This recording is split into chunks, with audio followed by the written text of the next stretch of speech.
السلام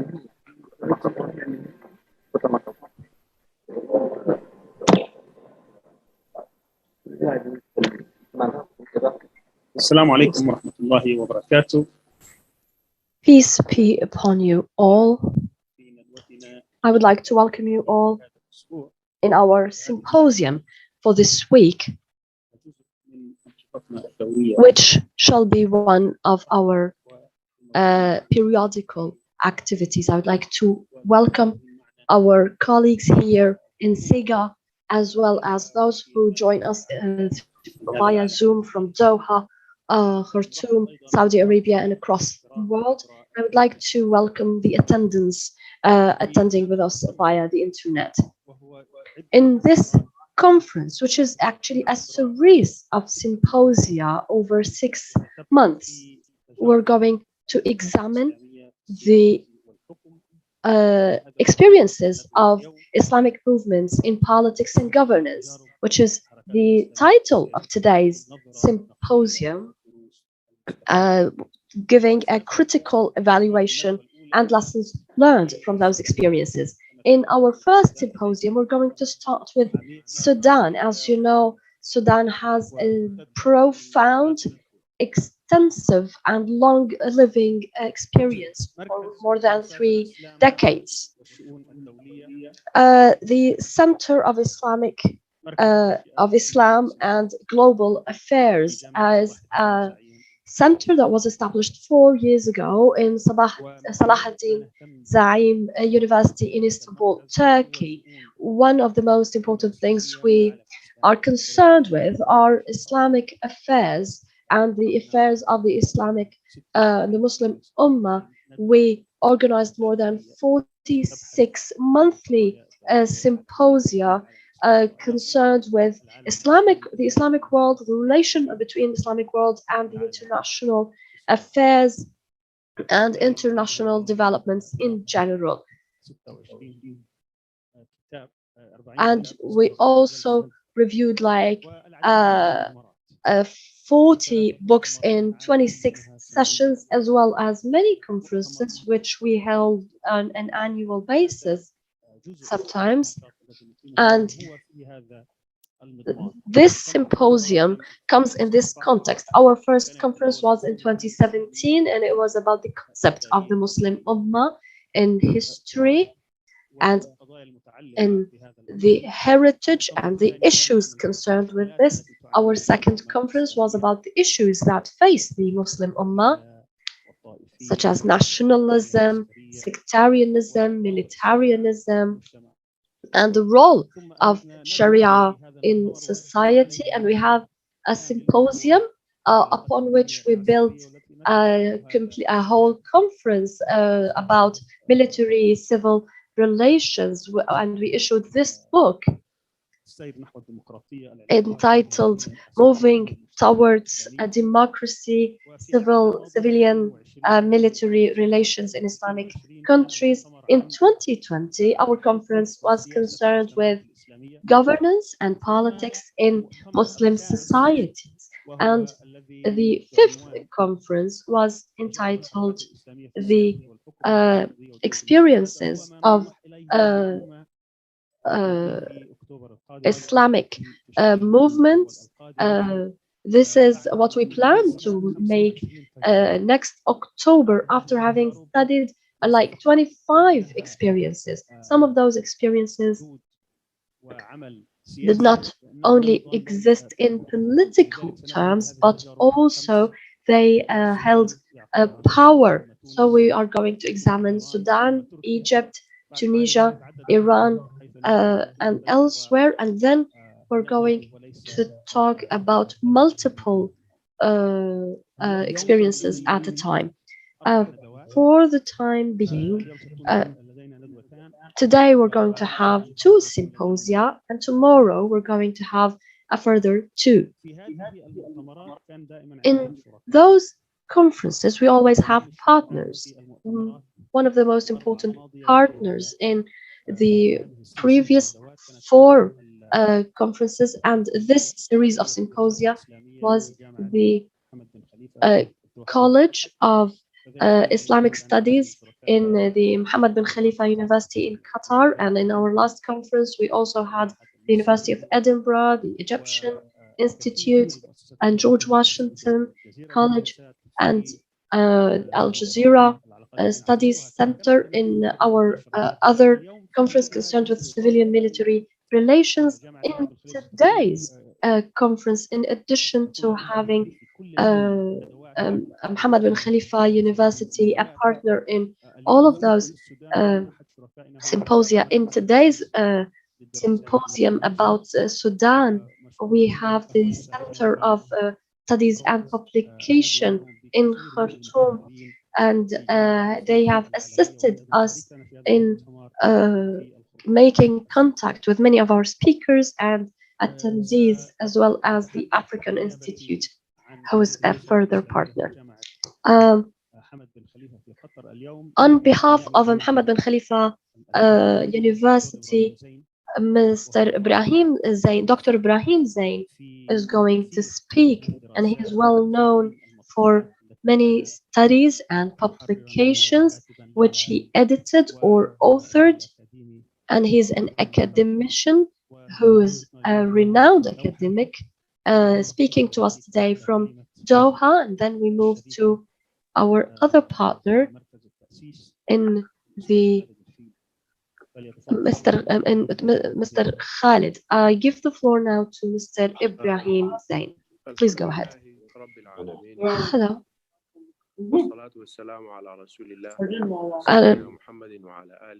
Thanks be and praise be to God, and peace and prayer to Prophet Muhammad, peace be upon you all.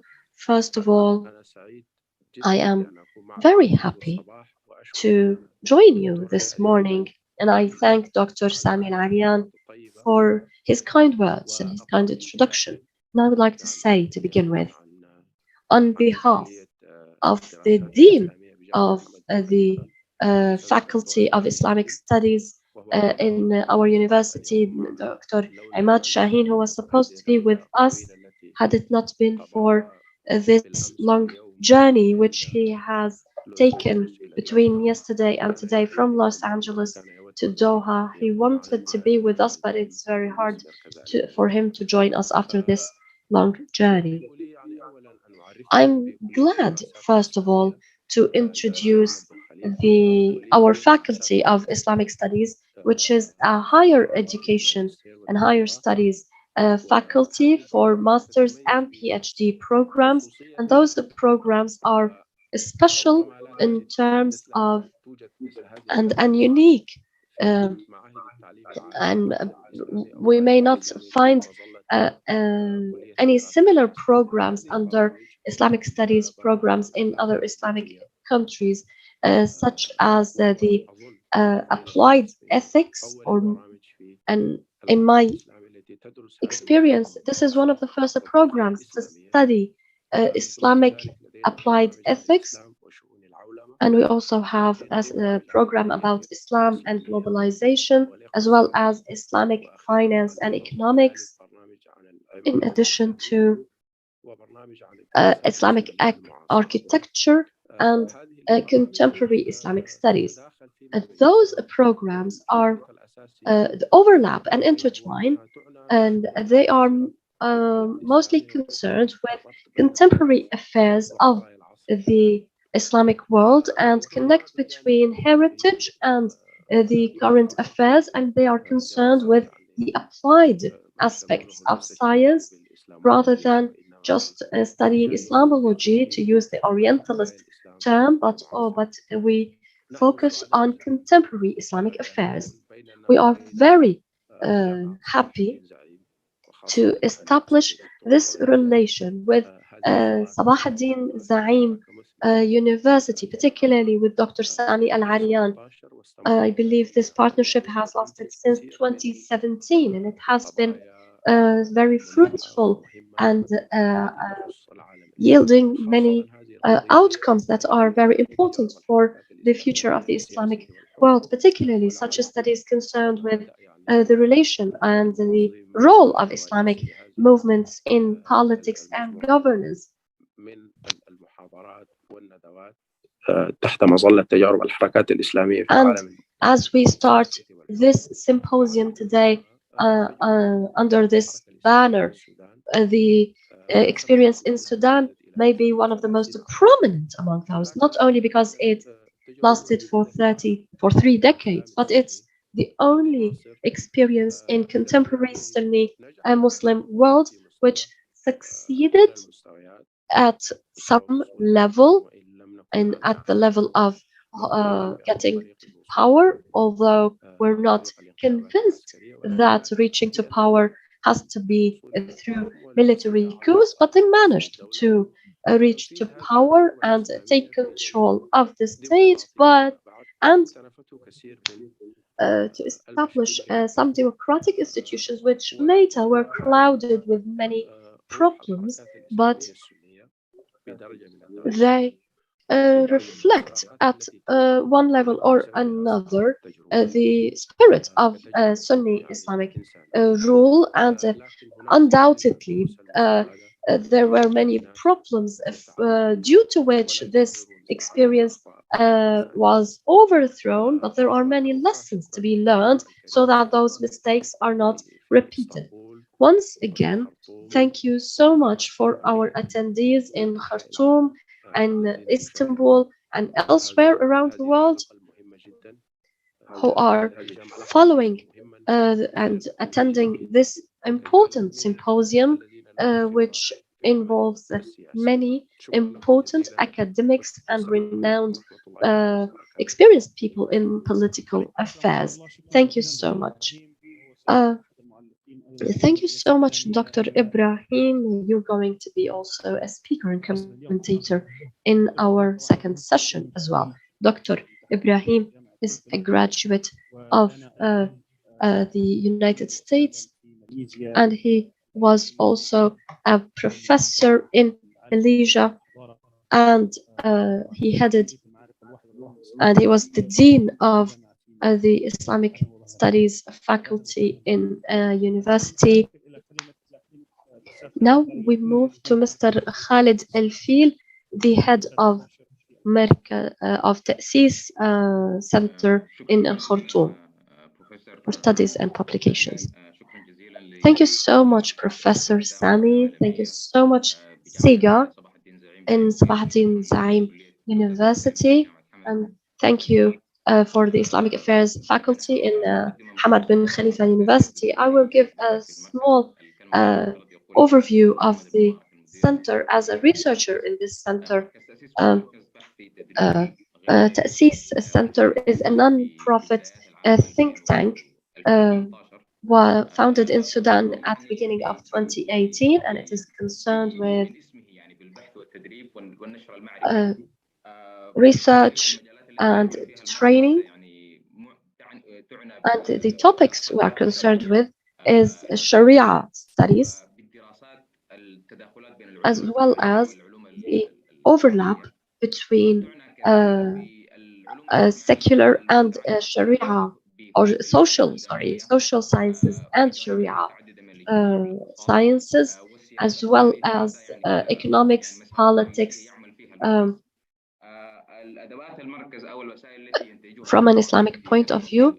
The studies that the center works upon in those fields are issued as publications. We contributed with 2 studies in the book fair about Sudan as a political market, and the other study was about Islamic finance. And this year we're working about a study on modern states and a critical study of modernization by a number of researchers in the center, and another related to the methodology of proving the prophethood of Prophet Muhammad. The reason we are also concerned with this symposium is that we were involved in a review of the rule of Islamists in Sudan. As Mr. Muhammad Ibrahim Zain said, it's not just an experience that stands out for having stood for so long, which is 30 years, but also it deserves a review because it's the first experience considered to be an Islamic rule and which was overthrown by a popular uprising. So it's worth studying and learning the lessons from this experience. When I talked with Dr. Sami, I welcomed this idea and we started to work jointly on this issue. We're also working on a number of critical papers. The website of our website, you have around 25 studies which were published over the past 4 years, and the center also offers a number of courses on Sharia issues and particularly related to Sudan and in relation to civilian military relations, economics, and Islamic finance. And all of those activities can be reviewed on our website if you'd like to know more. We are very happy to take part in this important event, and we pray to God that it's going to be fruitful and to give us a critical overview to our generation who are concerned with the Islamic experience and the Islamic movement experience and other academics as well and researchers. And I would like to reiterate that I welcome our attendees and I hope that our discussions will be fruitful. Thank you so much, Mr. Khalid, for your welcoming words. We will start our first session. Taimur, this is the first panel. Could you please? Our first panel is about movement and the state and the vision and structure.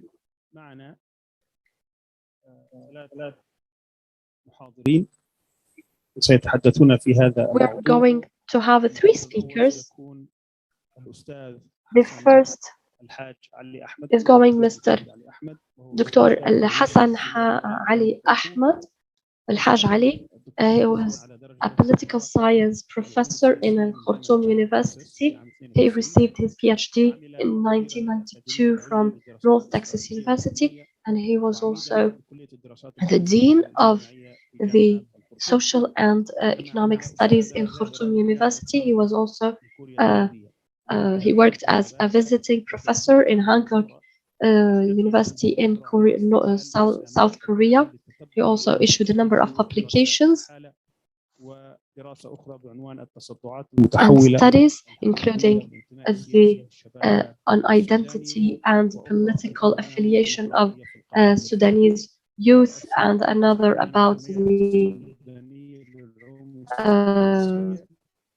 African Horn. He is also an editor in Siyasat Arabiya magazine and also a contributor to another journal, academic journal, and he used to work for a South Partners firm, and in his paper is going to talk about the Islamic movement and political vision in Sudan between vision and practice. Our second speaker will be Mr.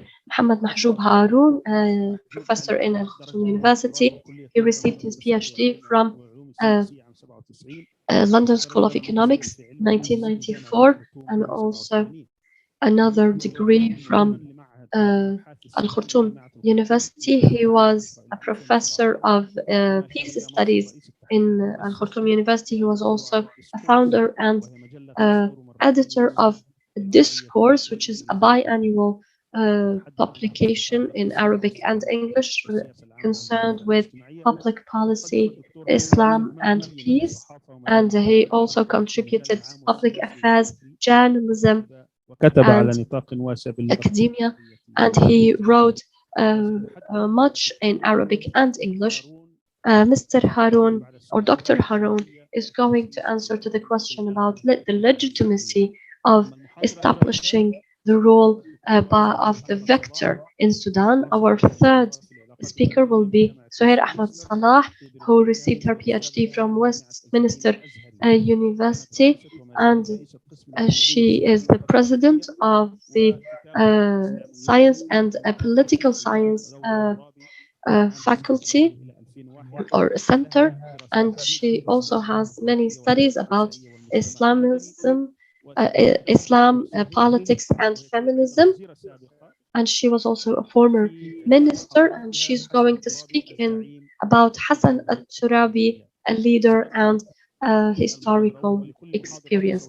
The first speaker shall start now. We will have 25 minutes, after which we will have a commentator, Mr. Isama al-Shafi, who is a professor from a former professor at Cairo University, but who is now the head of Global Affairs faculty in Istanbul University, is going to comment on all three studies.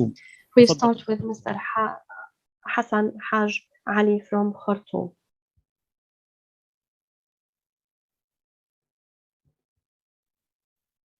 سودان واحد معنا؟ نعم تفضل. Sudan واحد, are you with us?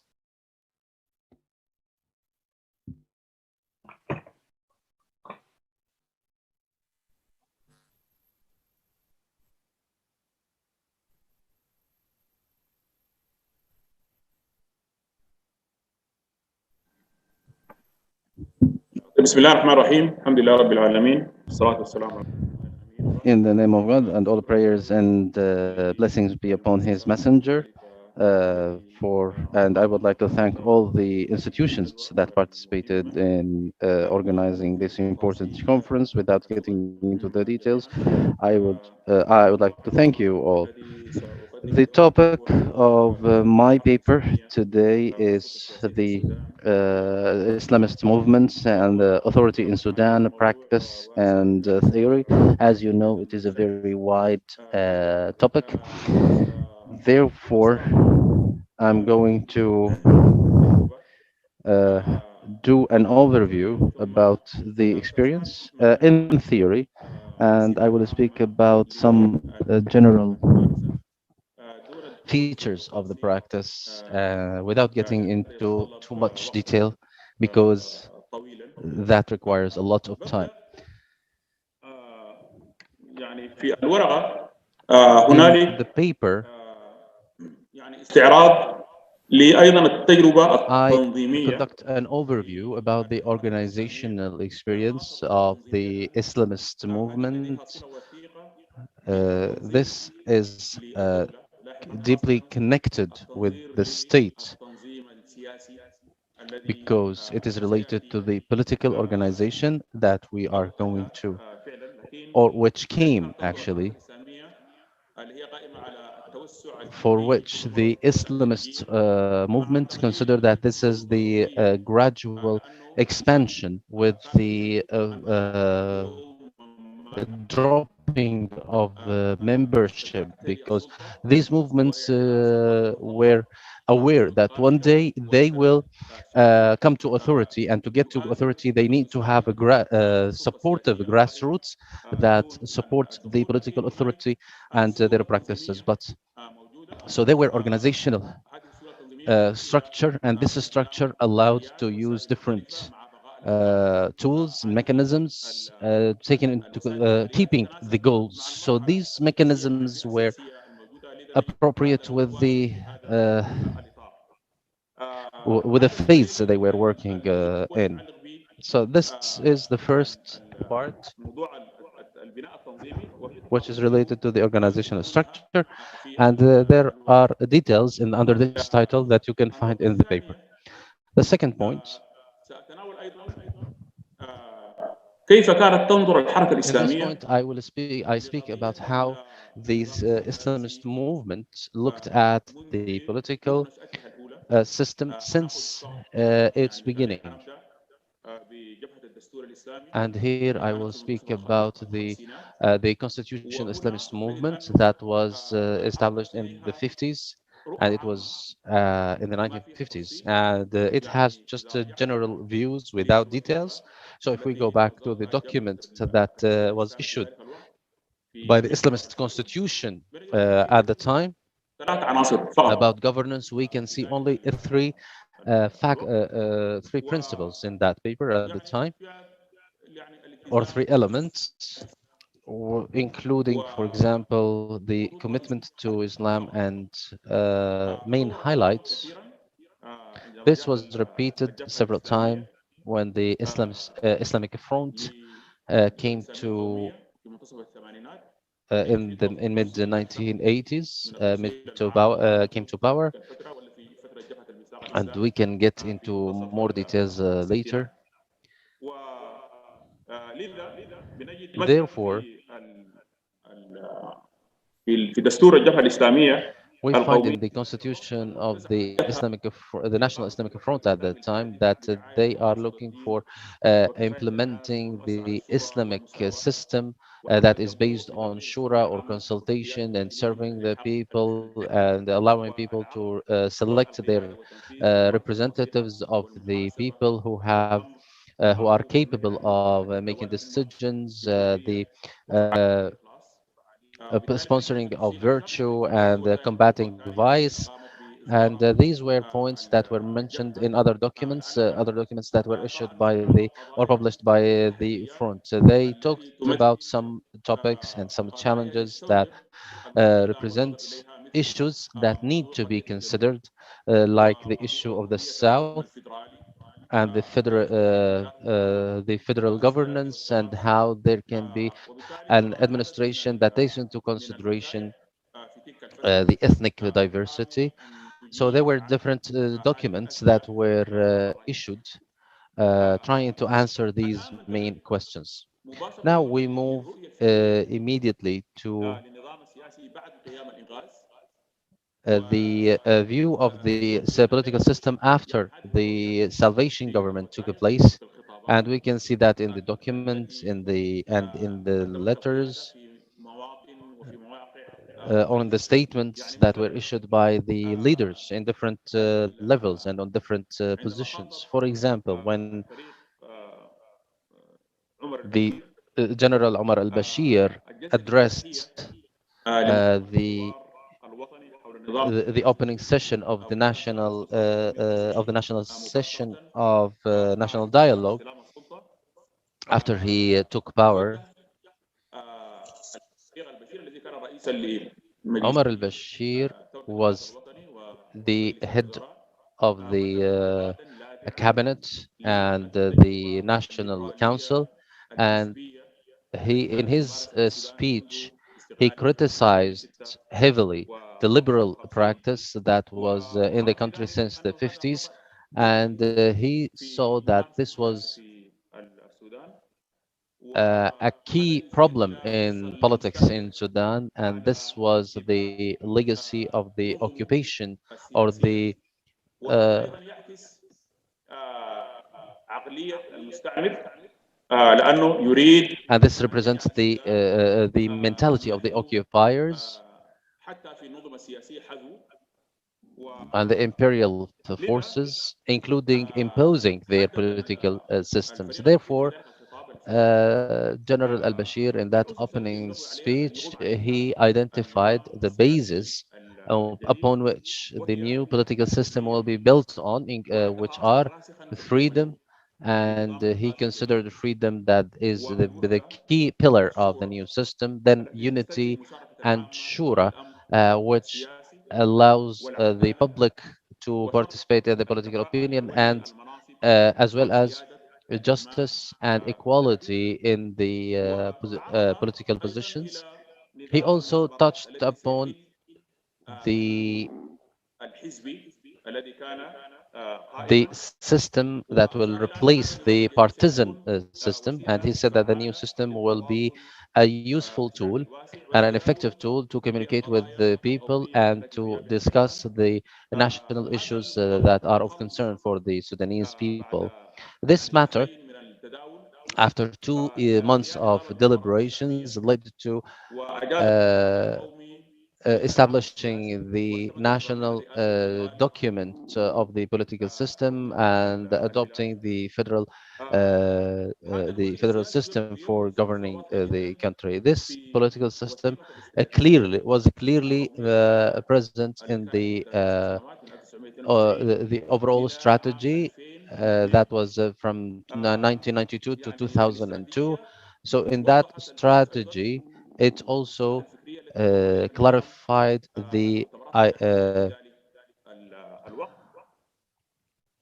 ideological uh, points upon which the system is built. So for example, the point on the moral system in the apparatus of the state, and it says, for example, that the governance bodies should be built on acceptance, and the participation of people, and the priority for will be for purity, justice, and the right, and the honesty, and the capability when the officials are being selected, and the shura should be selected for selecting the best of people based on the conditions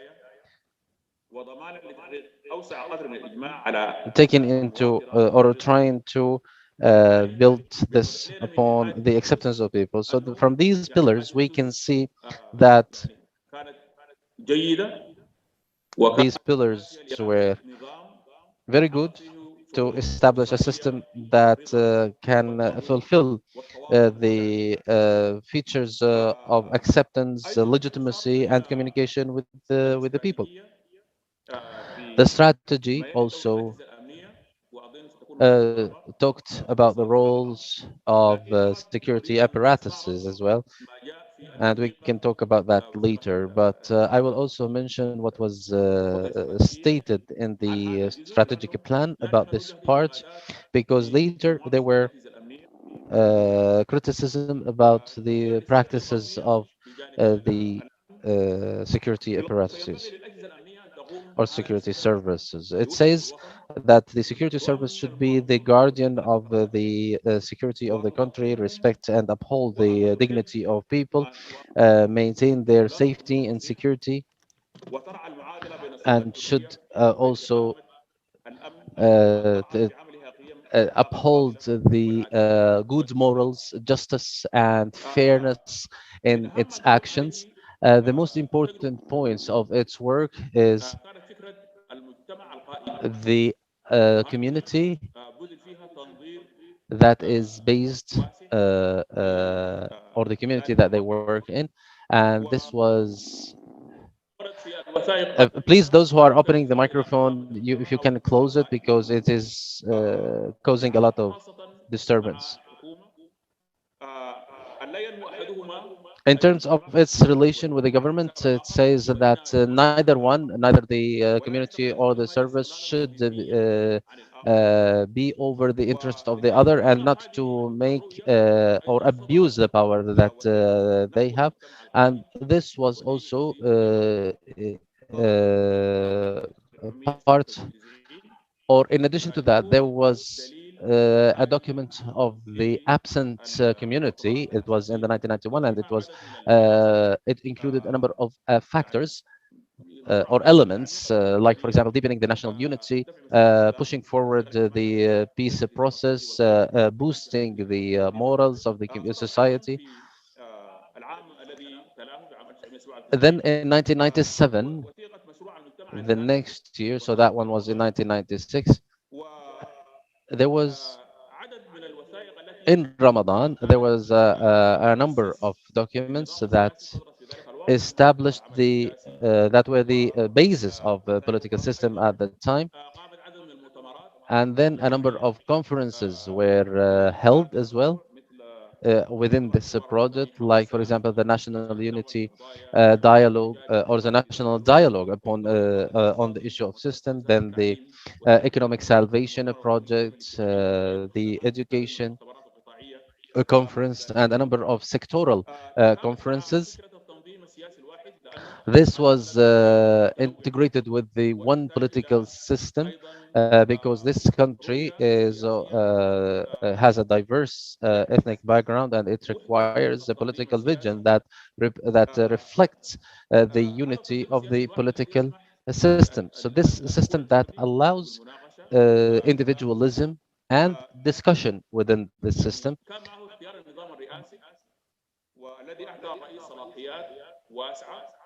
Of course, we had a presidential system, and the president was given wide powers, and the president is assisted with the higher executive branch of authority, and the president was able to collect a number of wide powers in his hand, and it was supposed that the president will be uh, the uh, the one who strikes balance among the different bodies and the branches of the government. From 1992 until 1996, this vision took that period 4 years in order to be completed. However, 2 years later, so the establishment was completed in 1996. So, but in 1998, the National Council issued the law of political participation, and without any justification, because after the huge criticism that was made against the liberal partisan experience, as we have seen in the documents that were made in the popular conferences or in the address of the General al-Bashir in the opening statement or the inauguration statement that he made. So that law came for practical reasons rather than ideological reasons, uh, addressing the community or the society that was ahead of the state. Then there was the law of consecutive uh, action, which allowed the work of political parties. And then in the second session of the National Council, there was a paper that was presented under the title Political Practices and the Legal Adaptations. It defined the foundations upon which a diverse, pluralistic partisan system can be built, and there were ideological justification there. However, maybe that was there was the break with this system that happened, or the break with the old system or the old regime that took place in the first 10 years, maybe led to this openness, because we had two parties were trying to be open and to communicate with the other party. And that was the reason for this law to be published, which allowed political parties to function in the world. Now I'm going to speak about the current situation, which is one of the most important transitions that took place in running the country. And the main reason was to the participation of the diverse ethnic and national groups in the country, and there was a number of decrees that were published in order to establish the federal governance. The federation, after it was adopted, became one of the pillars of the country, and even for the future of the country, it became a well-established fact.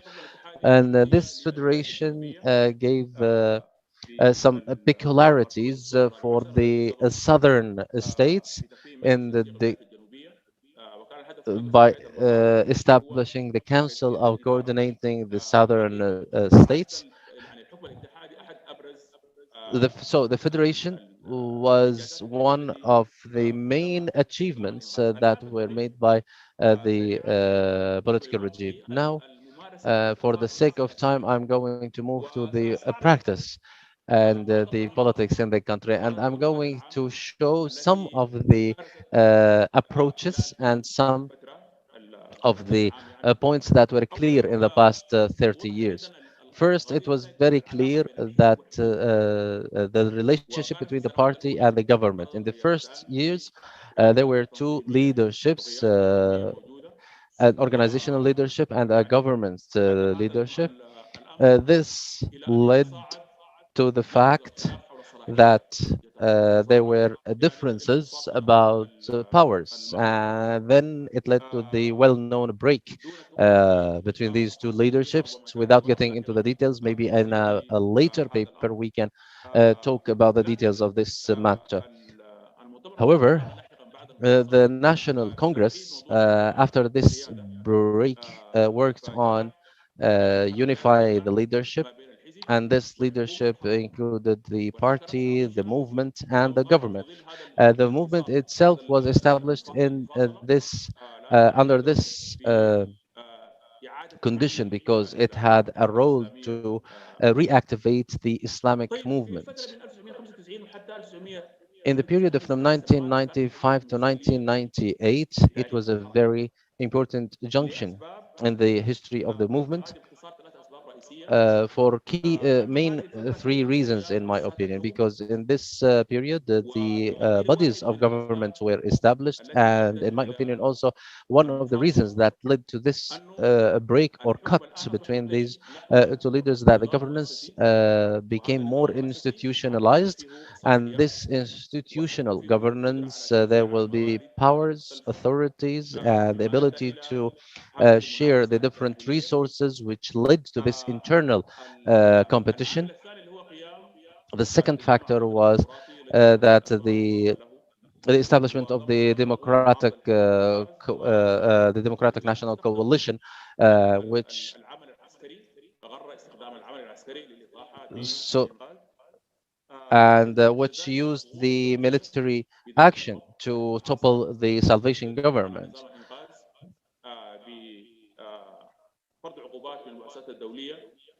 And that led also to have sanctions from international institutions against the Salvation government. And then there was also another military coup, like the trilateral aggression by Ethiopia, Uganda, and the third country at that time. So all of that led to the problems that the Salvation government faced in that 3 years. In addition to that, we need to mention the war in Darfur, which was a great challenge for the Salvation government, and it was also a challenge for a challenge in the politics as well as a moral challenge.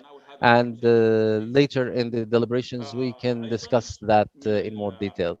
In addition to that, one of the features or some of the interactions that took place was the national dialogue.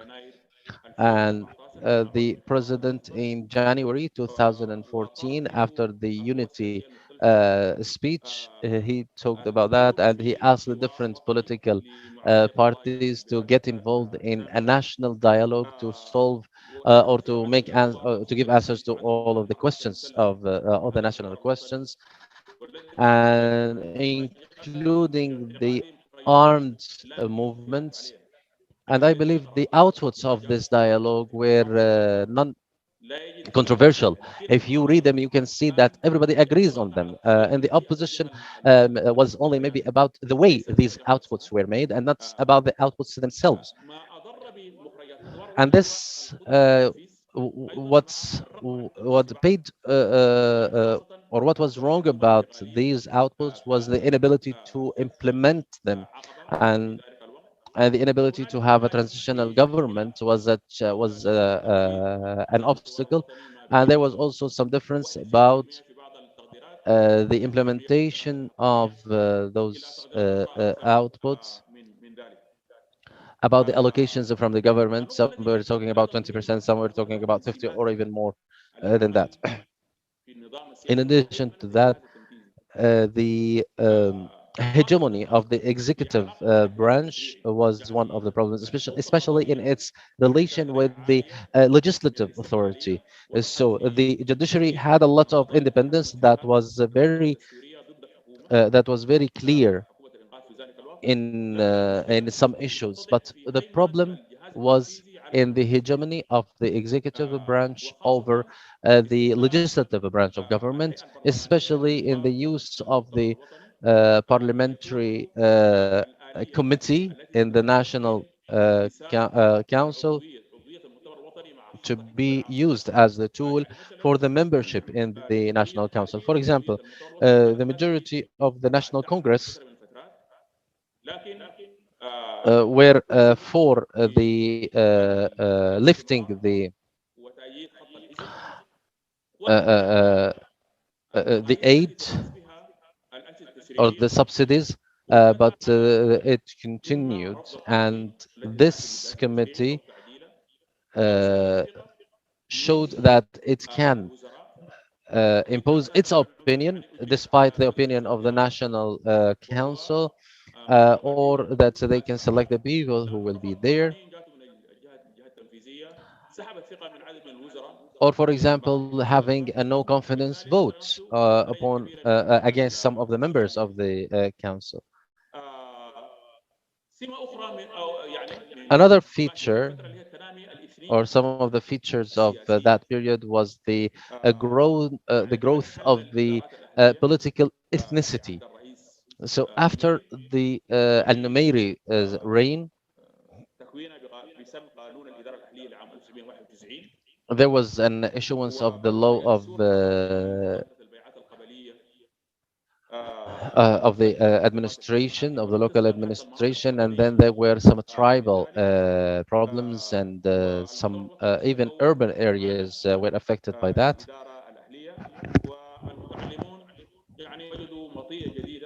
And the educated people found a new issue that they could use to reflect their personal interests, and sometimes using these ethnic backgrounds in a negative way that impacted negatively the political action, and sometimes leading to conflicts in different areas of the country.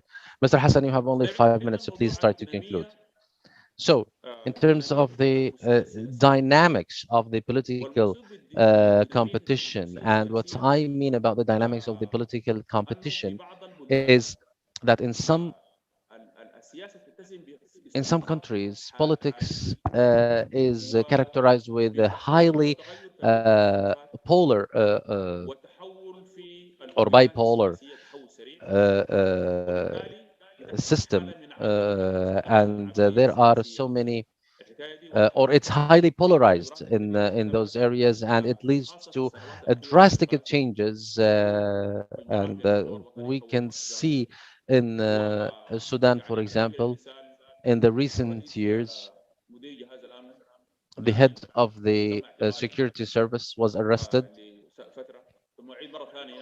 for some time, and then he was brought back to run the security service again. And the armed groups, once they were uh, in alliance with the government, and then they were against the government again. So the political action was also a very heavily polarized, and they were changing or trading places so often. The impact of that on the politics was that reflected in having different military challenges. The security service started to have a larger role than the ordinary one. It was not only about collecting data or information, and it was also it has influence on the appointment of officials, and it has vetoes on some policies and make policy making, and it has vetoed also some officials. The other characteristic was the lack of the circulation of power in two aspects. The first one was the continuity of the president for 30 years without any change, without election, without someone else in his place. And the other aspect was the different justifications that were provided, that he said in 2013 that he is not going to run for office in the coming elections in 2015. So maybe the reason behind that could be the poor institutional uh, organization, because there were some uh, uh, measures for the institutionalization that in the that they wanted in the power to those in power, they want or in the party, to hand over the power to the next generation while they are still alive. But this didn't maybe that was the reason behind that decision. And also this is linked also to the organizational experience from the past period. Another point that is linked to this one, the political experience at the time, it also had influence on the Salvation government. And this is clear in the way that the constitutional decrees were issued, and how the president was in hegemony over these matters. Finally, uh, under the issue of the characteristics, I believe uh, the the neutrality of the state and its role. What do I mean? That I mean when the movement was planning to take power, they thought in their programs that they will control the state, and this state is neutral, so they can implement the policy that the policies that they want. But there were different studies showing that the state is not neutral, and with its bureaucracy and its different organs and bodies, they might lead to different issues that are different from the policies. This leads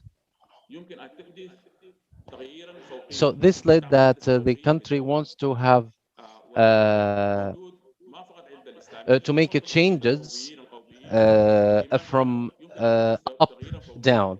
And it's not only a matter of the Islamists who would like to have, but this was also amongst the nationalist movement. So in general, the conclusion of these studies is that the Arab state is not a strong state, and these studies show that the Arab states are not strong, but they are totalitarian states, because it doesn't have the ability to include its subjects or its citizens in governance. So there is another piece of detail, but I would like to conclude with one matter, that from these studies, it was obvious that there was a gap between. We lost the sound from the source.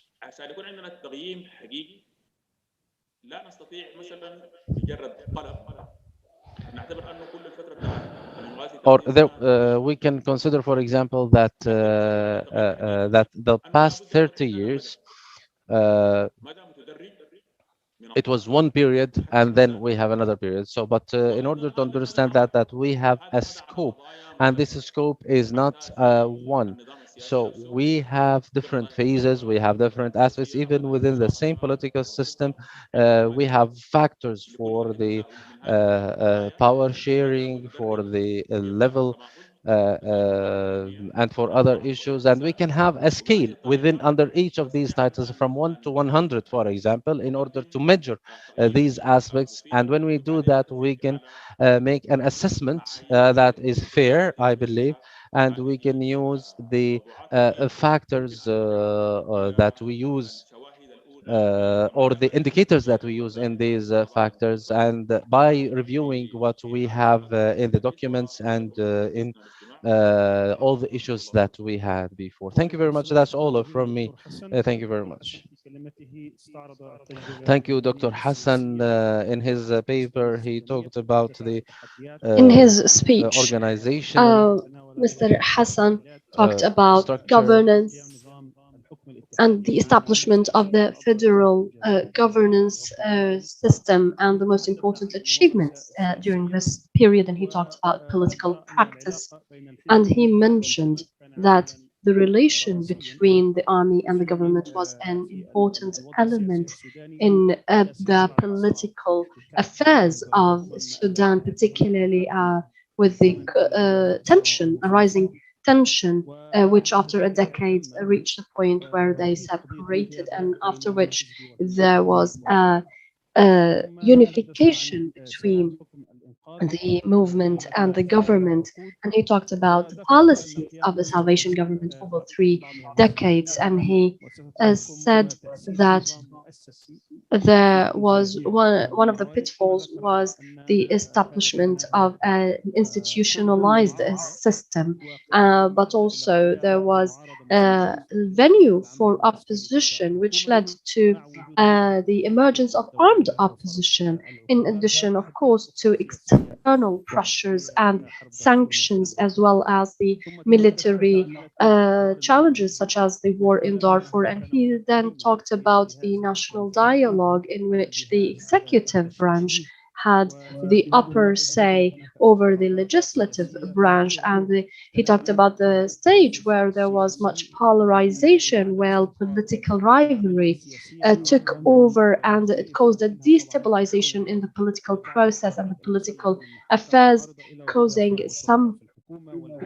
armed factions to change into political actors who are partners with the state, or the other way around, in addition to the continuance of the president in office for more than 3 decades, for different justifications, which he said led to the weakening of institutionalization and caused the hegemony of the president over the state, and led many also he said that many people working in politics think that the state is neutral, but the state as an apparatus would in itself sometimes constitute a challenge to implementing some of the planned policies. And he finally said that there is a gap in the evaluation of this experience between theory and practice, but ultimately we cannot say that this experience is all of it a failure, but went through different stages, and we need to have certain criteria in order to assess fairly this experience over 3 decades. Once more, I'd like to thank Dr. Hassan for his lecture. Our second speaker is Mr. Haroon about legitimacy and governance for the vector, or for the majority. The floor is yours, sir.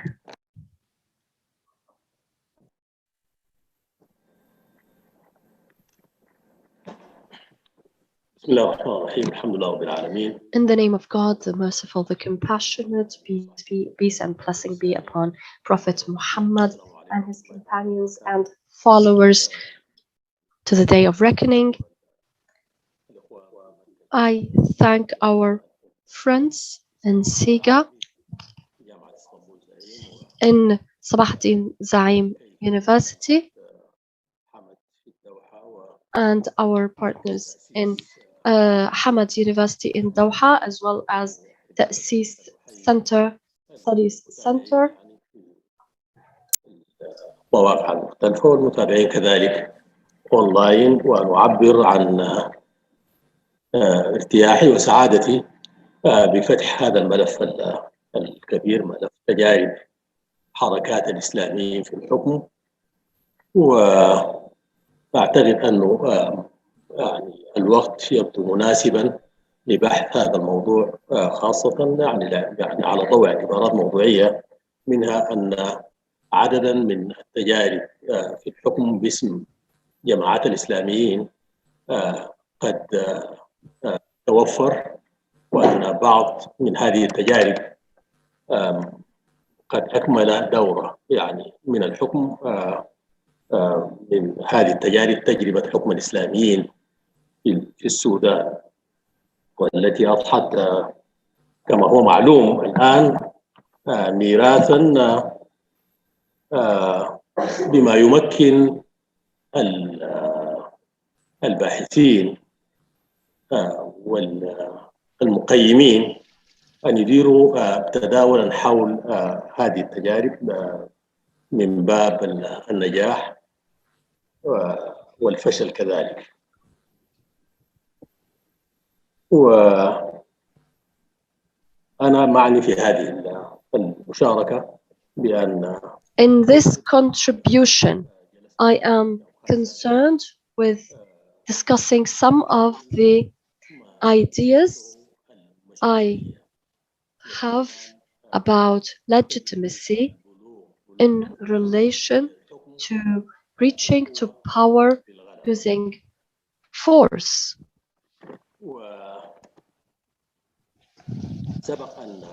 And I have presented previously this review in a previous conference held by SIGA previously in 2018 in a symposium about the relation between civilian and military branches involving a number of Islamic or Muslim states, including Sudan. In relation to this topic, from a methodological point of view, I tend to follow a methodology that does not judge the experience at the level of theory only, or on the abstract level only. Rather, my methodology reviews the outcome and the practical translation of this theory. My methodological point of view as well does not use an absolute logic, absolutist logic. Rather, I tend to use a relativist point of view, taking into consideration the context and the conditions. So I would not necessarily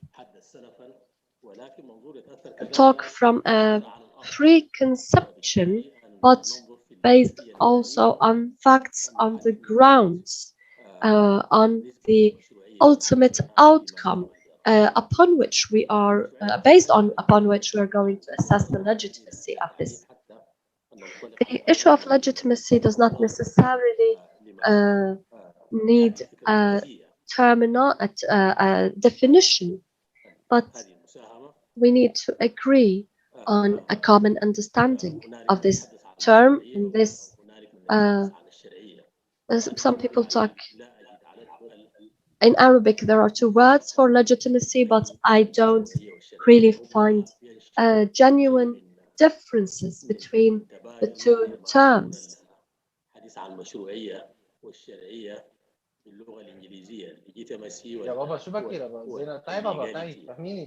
Probably they translate into legitimacy and legality, but from my point of view, we're talking about the same one and the same thing. I do not necessarily mean the law itself, but legitimacy is a concept that goes beyond what's purely legal. So in this methodology, or from this point of view, legitimacy is no new term. It is concept that has a wide connotation among a large section of people and different cultures and different disciplines. The legitimacy has long been linked to governance and governments, or all of those who study politics and statehood, as well as fundamentalists know this. There are multiple definitions to legitimacy in relation to governance, be it in Western thought or also in religious thought, particularly Islamists and fundamentalists, and those definitions are available if for further information. In Islamist terms, there is a tendency to identify or define legitimacy in religious terms.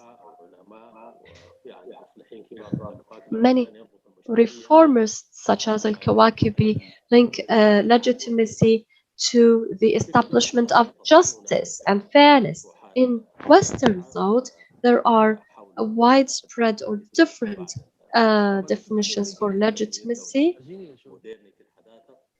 in modernist and postmodernist concepts, and they go beyond the scope of my time now, but Spinoza, for example, John Locke, and others of the philosophers of statehood, and those who talked about social contract based on consensus and consensual agreement between the governed and the governor. All of those definitions are, of course, available, so I will not elaborate on them here. So, based on that, I would like to move to the experience of Sudanese Islamists in government, extending from 1989 to 2019. And if we look into this experience from a legitimacy point of view, before I go into the issue of legitimacy, I would like to say that the experiences, those social experiences, and in the broad terms,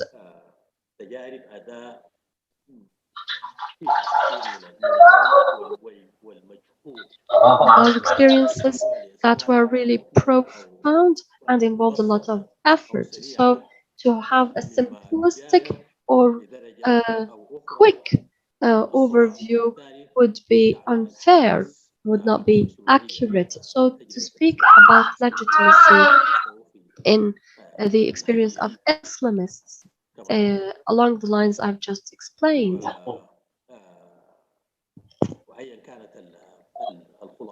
and no matter the conclusions I reach in this contribution, this is by no means enough to evaluate 30 years of government, which, in my point of view, cannot be said to be inadequate, or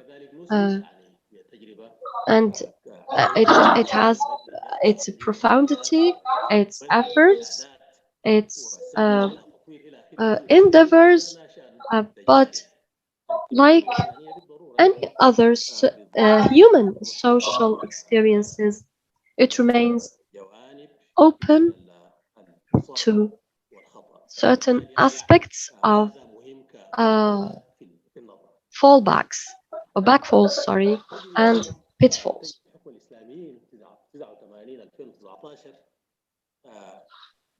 This experience of governance of Islamists between 1989 and 2019 came to power through force by a military coup. This is not something that anybody can disagree with. And in order to justify this, those who supported this experience had their justifications, and the justifications they would talk about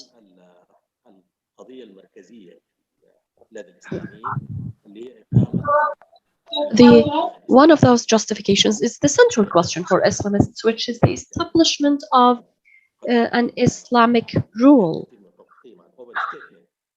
which may be an overstatement of what they were trying to do, but also there was another pretext that the democratic experience itself was about to be hijacked, given some events that were taking place at the time, right before the military coup, with the third democratic experience in Sudan. And the most important development at the time was which was the most important development, and a factor that played into the decision of Islamists, that if they do not plan to take over power through a military coup or by force, they would not be able to, and this happened through an agreement between Garang and the Mr. Muhammad Uthman. This agreement included a freezing of Islamic Sharia, which was applied in 1983, and this was alarming for the Islamists and warning to put an end to any Islamist element in the government and to put them in a secular framework. So those were the justifications that Islamists used to explain the position they took at the time, which is to take power. And my review here does not judge this experience based on the means through which it reached power, but nonetheless, I look at the question of legitimacy in this case based on the facts that emerged from taking power by force in this experience.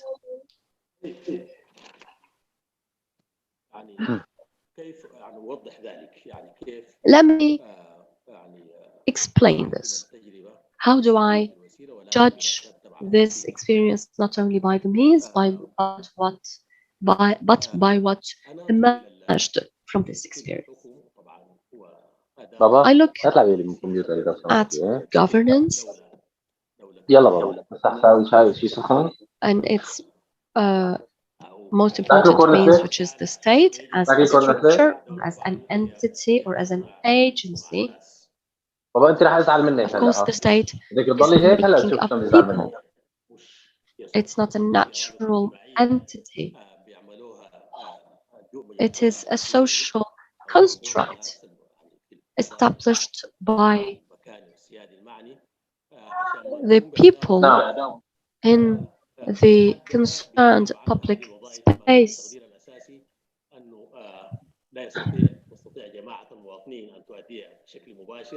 Because those functions cannot be undertaken by the people themselves, or they are better undertaken by a structure on behalf of the people, and this structure is the state. The state is a social construct, as I mentioned, as opposed to the natural entities such as families and the tribes as the affiliation to those is not something made by choice, but you are born into.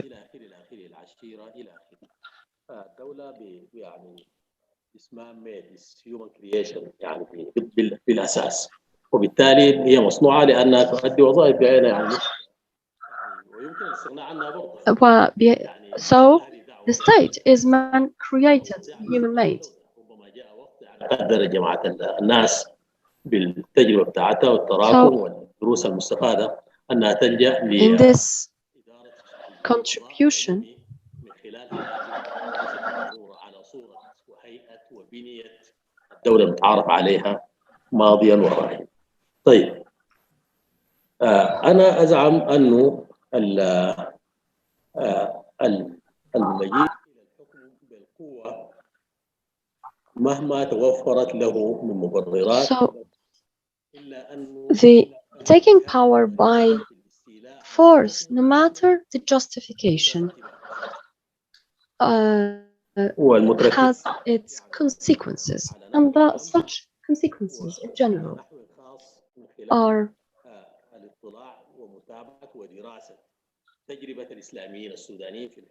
to be studied through the study of the experience of governance of Islamists in Sudan. I believe it has constituted a functional shift or a paradigm shift.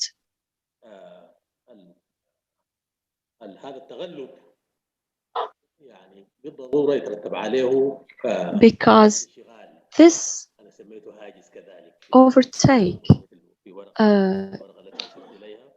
is translated into an obsession, if you will, as I mentioned in my previous paper, about an obsession with the sustainability of this power in the hands of the owners of this power right now. And the state, as politicians and political scientists say, is most concerned with serving the commoners, the citizens. For example, Western democracies say that the state is the servant of the citizen, and that's where the concept of service came from, which is public service, military service, and civilian service. So those people who work in the public sector are called public servants.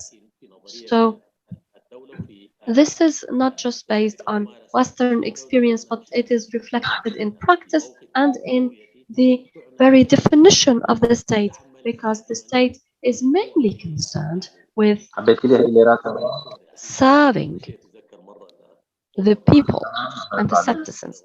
This is why it is what it is created for. يعني يبدو انه هيئتي خلت موظفه الهجره في مطار هيثرو تقف معي مسافه طويله يعني وتراجع ضباط الهجره في المكاتب الخلفيه وتراجعني الى اخره الى اخره بعد وقت. After telling about an issue that happened with him in airport, and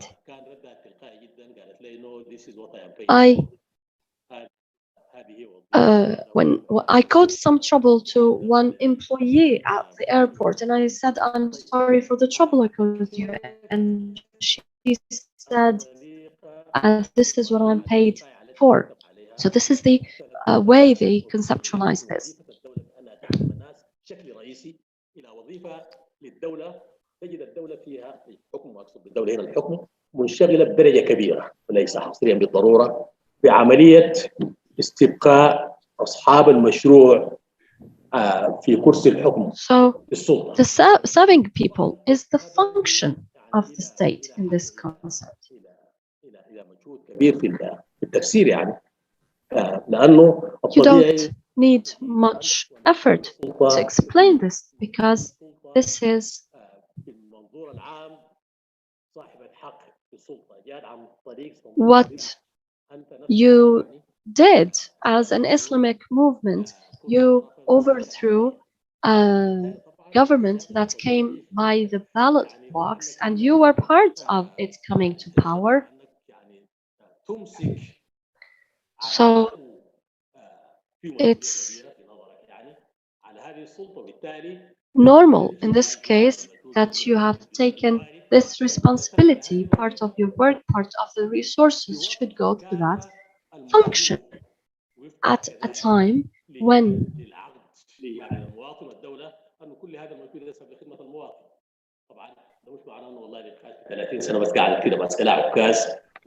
it doesn't mean that they spent 30 years trying to hold to power. Of course, there were some efforts, there were many achievements as well, and they shall continue to persist in historical records. سميتها حالة وسواسية وخلاص بقى فيه طبعا ده شفناه طبعا في تجليات عملية يعني كيفين من And we اليوم have الأول seen this in practical manifestations. Since day one, the state was expected to have enough men and women and to replace those men and women of the previous state or the previous government. مش أصحاب أهلية لكن بالضرورة أنهم يكونوا مع ذلك في تقدير صانع القرار في ذلك الحين Who were not necessarily as qualified, but who were loyal to the new state. This was one of the main factors for the paradigm shift at the time, as I mentioned, because to be a servant in the state, this is not what you don't only need loyalty and experience, but sorry, you don't only need qualification and experience, but also loyalty and allegiance. But in the long run, some of the consequences was that the state was started to look like it was dysfunctional or unable to undertake its functions fully well. So people started to pose those questions. Why is the state becoming inefficient, although we have put good people? So they started to review their experience by reviewing the structures of the state. Despite the substitution of those human resources with loyalists, they started to notice the emergence of parallel structures that are dependent on the state, but who are sort of undertaking the functions of the state. So this was so problematic.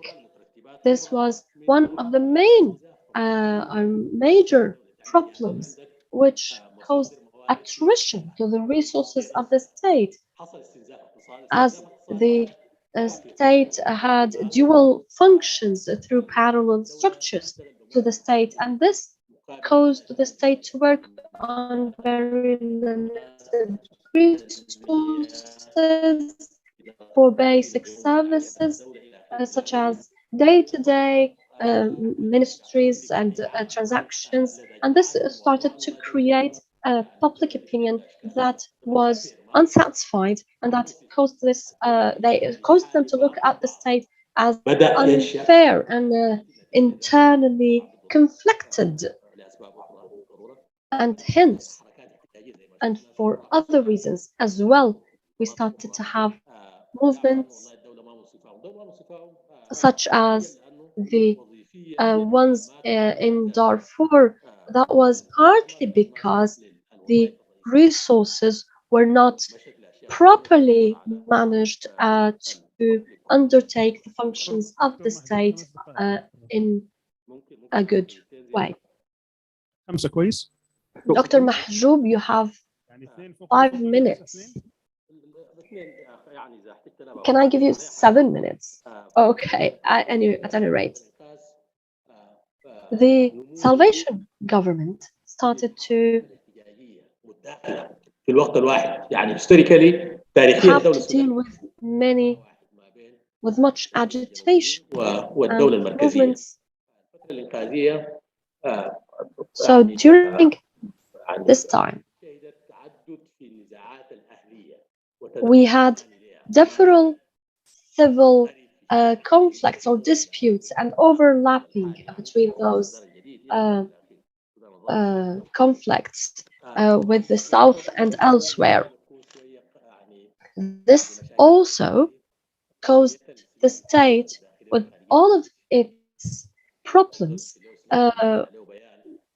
was challenged with those internal agitations and the question of whether to take up arms against those movements. And also there was the constant pressure from outside,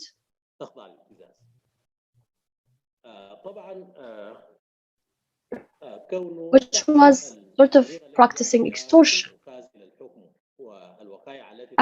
But since the manner in which the Salvation government came to power and the subsequent outcomes, all of those lead me to say that the question of legitimacy has been posed throughout this experience.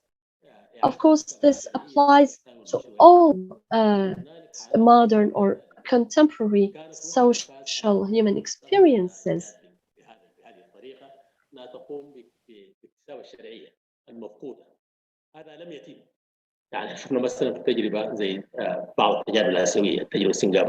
In some Asian experiences, for example, in Singapore, for example,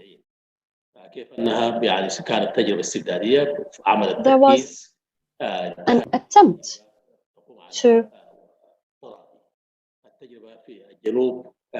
reach a consensus or consensual agreement. Also, in South Korea, we have a similar experience along the lines of the Singaporean model. In Sudan, there were at least 2 opportunities that would have helped the Islamic governance or the governance of Islamists to regain or re-establish its legitimacy had it been properly taken,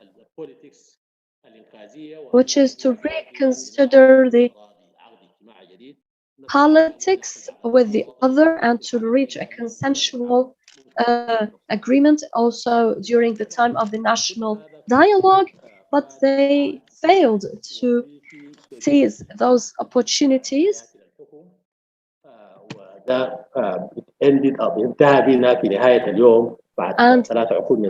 at the end of the day, 3 decades later, the government reached to the point where it was unable to undertake its functions and to put an end to its own power. The issue of legitimacy is one of the main factors, but not the only factor that led to this failure of the Islamic experience. Thank you so much for listening. Thank you, Mr. Mahmoud Haroon, for your presentation. Dr. Mahmoud is one of the organizers of this program with us, and his lecture was about legitimacy and taking power by force, and he started from a theological point of view and the facts that are taken into consideration, and not to take absolutist approach, rather to look with relativity and based on facts on the ground. And he said that there is no difference between legitimacy and legality, but legitimacy in the Islamist rule for 3 decades in Sudan cannot be looked at from a superficial or simplified point of view. It's rather an experience that was profound and involved much effort and has to be seen in that light, but undoubtedly it is nonetheless an experience that reached to power militarily or by force. So how can we judge its legitimacy? Undoubtedly, the state is not an abstract form, but it's a group of people who reached to and who hold the foundations of this state and who have to make decisions to undertake the functions of the state. But Islamists, after taking power by force, have established a paradigm shift that has its consequences, and their obsession was how to sustain power. استمرار أصحاب السلطة في الحكم لأن لديهم مشروع وهذا شيء contributed to the persistence of the same figures in position because they had their own projects, and that's normal, but they led to the nullification or to the elimination of the democratic vote, and everybody became much involved in or concerned with them maintaining power, which took much of the effort and led those efforts away from developing the state itself, from undertaking its function, which led to the parallel institutions which undertook some of the state functions, and this caused attrition to economic resources because of the limited resources, and created a public opinion that started to think that this state is incompetent, and led to the uprisings and internal conflicts, including Darfur. The question of legitimacy continued to be persistent with this rule for 30 years, unlike other experiences where in Singapore or South Korea, for example, where they managed to reach a way where they reached a consensual agreement in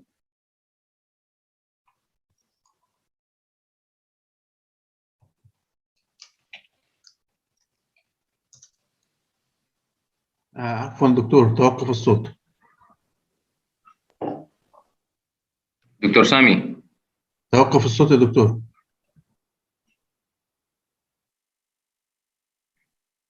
توقف الصوت.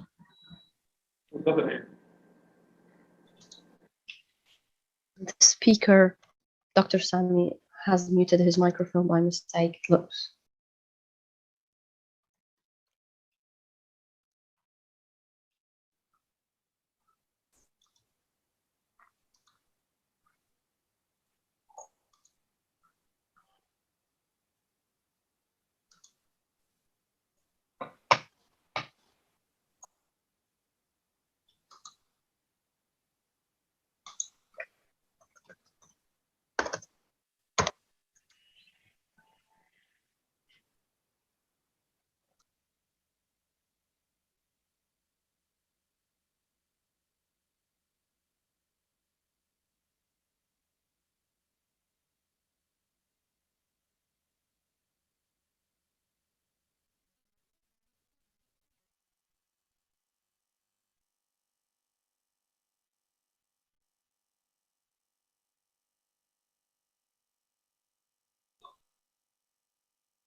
Dr. Sami, can you hear me?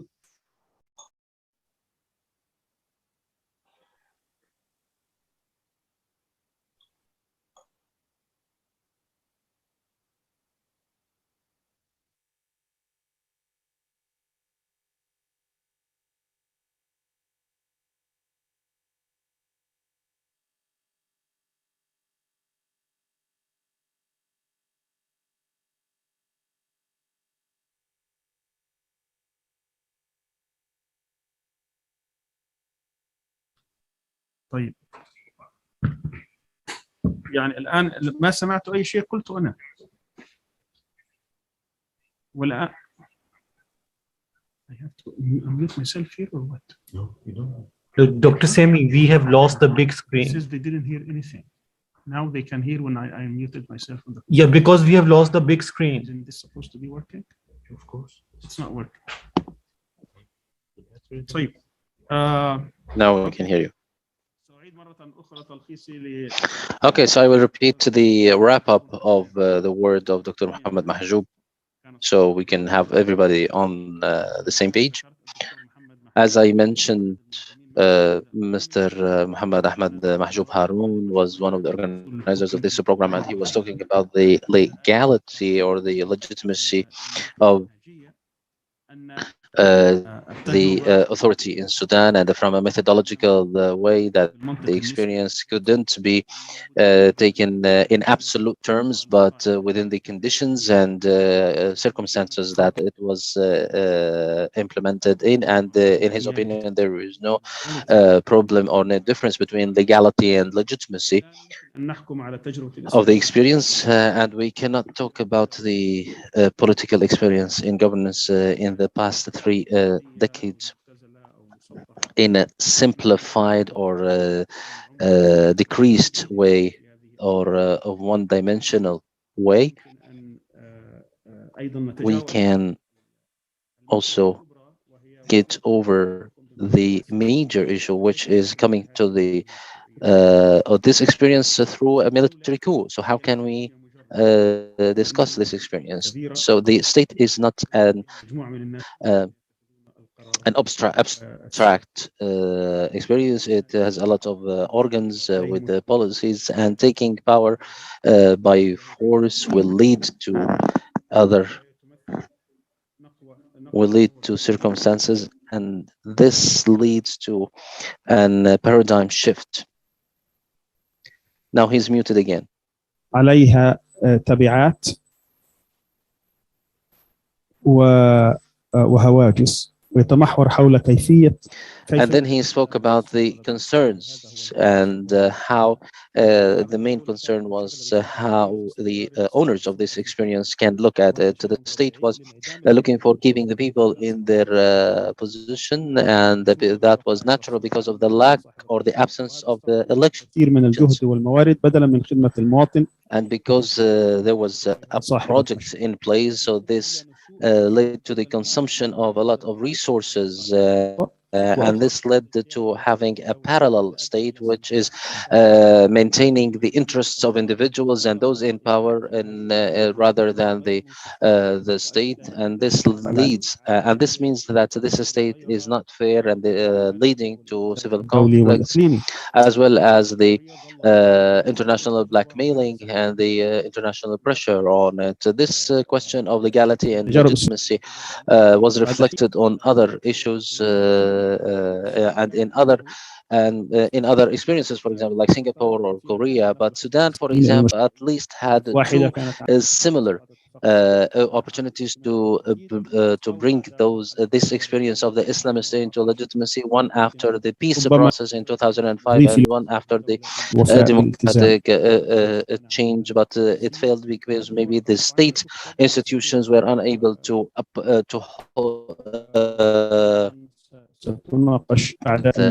with those promises. After the third, have a discussion, the third session will be by Dr. Samir Ahmed Sabah, and it's about Hassan al-Turabi, the leader who took this experience. You have 25 minutes to present your paper.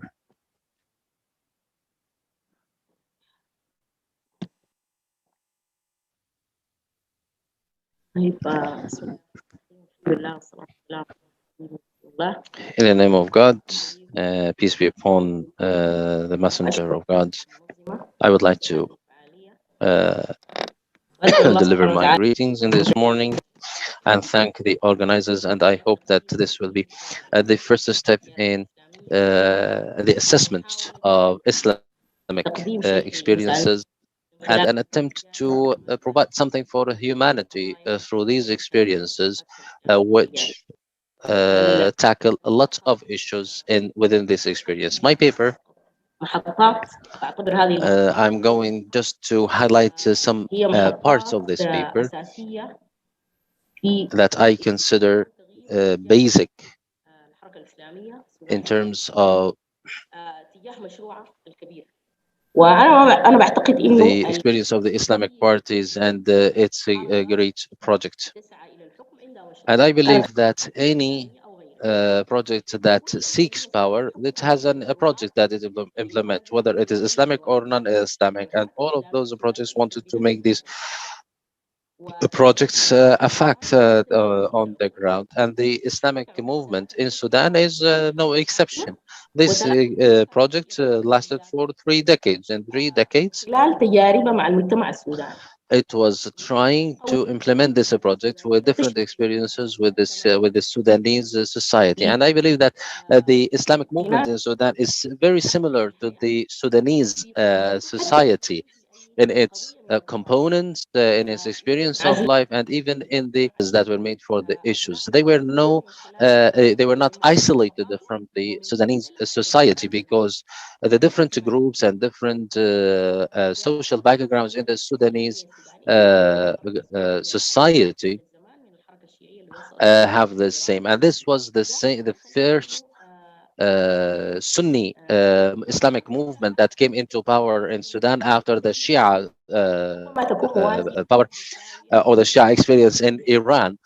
So people were expecting from this experience some kind of resilience and some kind of promises that will be fulfilled after the Shia experience that took place in Iran. I will try to highlight some of the points. If we talk about the establishment of the movement, it was established by a number of students or among students, and after 2 decades, it was able to go out and speak to the society. It went out of a certain sector to the overall society, and Mr. Hassan had a very major role, and here I speak about the impact of Sheikh Hassan in the movement and his ability to move from one body to another body, from one idea to another idea, and as he is taking into account a certain idea that he wants to implement on the ground. Then I speak about the methodology of the paper, etc., etc. As for the experience of the Islamic movement, of course, before the colonization, or during a colonization, the young people took to the streets and they expressed their opinion against the colonial power. During the period of Aboud, the Islamic movement, in their mentality, they have what happened to the Islamic movement in Egypt. So they thought that Aboud will treat them as the Muslim Brotherhood in Egypt were treated, but that was wrong. And Aboud was not very that dictator or that strong fist against them, which led them to hide and work in secret. Sudan itself, as I said, is similar to the Sudanese society, is composed of different backgrounds and different ethnicities, and the movement and the migration that took place in the past into Sudan made the Sudanese society as a society of migrants and is not hegemonous. So especially these migrations that took from that came from the north, this made the Sudanese society a generous one, and they don't look into the details. In addition to that, the Sudanese Islam is moderate. It doesn't have well-established or strong institutions. Of course, this experience has its own advantages and disadvantages. One of the advantages is that this impacted the popular society or those that are not complicated institutions, other than or which are different from those well-established institutions that you cannot deal with them in terms of jurisprudence or in terms of any other adaptations. So, because of this moderate Islam, the movement was able to infiltrate the different groups of society, other more than other school of thoughts like the Wahhabisms or Salavism or any other school of thought.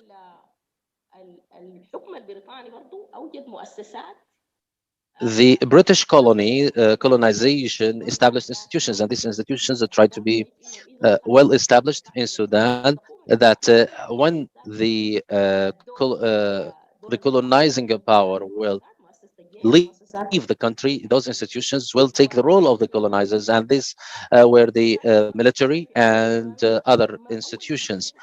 So the Islamic movement, the first thing that they targeted when they came to power, they targeted those institutions that were made by the by the British as a replacement for them. So they started to control education, the administration system in the country, and the military. And there were two political groups that they had political impact. The Islamic movement didn't see any opposition from those or any enmity from those two parties, although the Democratic Union or the other party or the different names that they took in the past, they were plenty. The graduates from Al-Khartoum University had also an impact on the Islamic movement and on the movements that are against the Islamic current in Sudan. As for the establishment of the movement, I talked about it.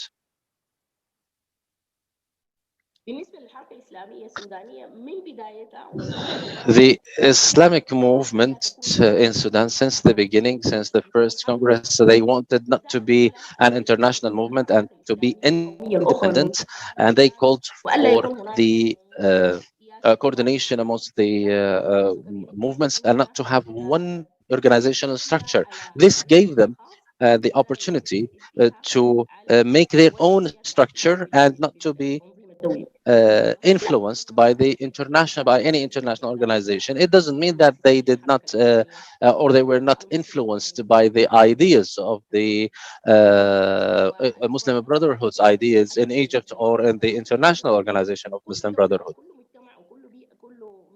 The idea of Sheikh Hassan al-Turabi was that each country and each geography has its own peculiarities that we need to adapt with it, and we need to deal with the reality in a way that can reach the best results or the most appropriate results for this reality. And we see how for example, the Islamic movement in Pakistan and how difficult it is to join it, and all the reasons that made that movement be very difficult to move forward in Pakistan. So, for the Islamic movement, in any phase we are talking about, it learns lessons from the actions that were made or that were taken in that phase, and the consequences being positive or negative. At the time, of course, the Islamic movement, it was on the table that it will be a lobby and not to become an organized group that will seek power. And there was no ambition to build an Islamic state in Sudan at the time. بالنسبة للتجديد وفقه الواقع بنلقى إنه من خلال As for متابعة the renovation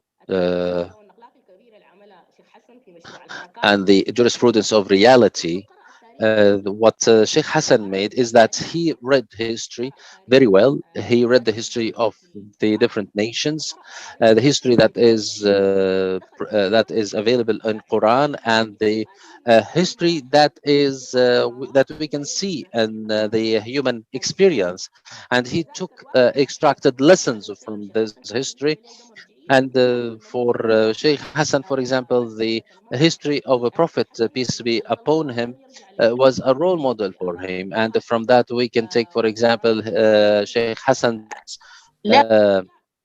position toward women, which is different from other fuqaha or scholars. And he depended on that, on how the prophet, peace be upon him, dealt with the woman. And he wrote a book, and he changed the title of the book from one title to another. The first one, the letter of or the book of women, and then the woman between reality and the jurisprudence. And he was able to move with the women in Sudan with a quantum leap. And he supported women to be part of different aspects of the work. That's why we see that the Islamic movement in different phases, we had women who appeared in the Islamic movement. In the beginning of the Islamic movement, for example, they were women, and then they disappeared. And then when they were allowed, or when they were able to participate in the state, they participated. And when the Islamic movement took power over the state, immediately we have women who were qualified and started to appear in different places. But of course, there was a jurisprudence problem about women, whether they can hold the position of a judge or not. But the preparation of women in this movement made it easier for them to take these positions. Based on that, Sheikh Hassan al-Turabi talked about the movement as part of reality, and not as something that is from fairy tales or from like an angelic society. So that made his speech well accepted by a lot of people.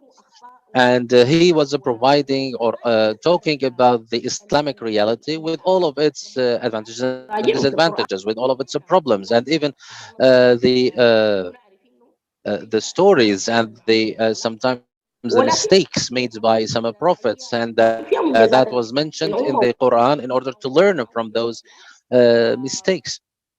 He said that we should have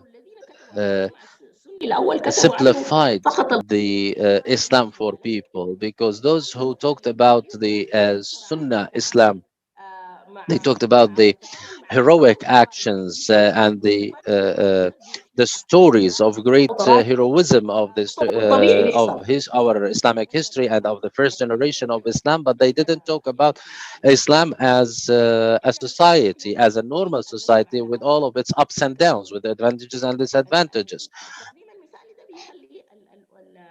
I believe that this example make people believe that this cannot be implemented if it is so idealistic in the way that it is presented in the books that were written. So if we can start from where he finished off, to implement present Islam in such a way, and then he says that in the beginning of da'wah that we need to talk about generalities, or Islam was talking about generalities.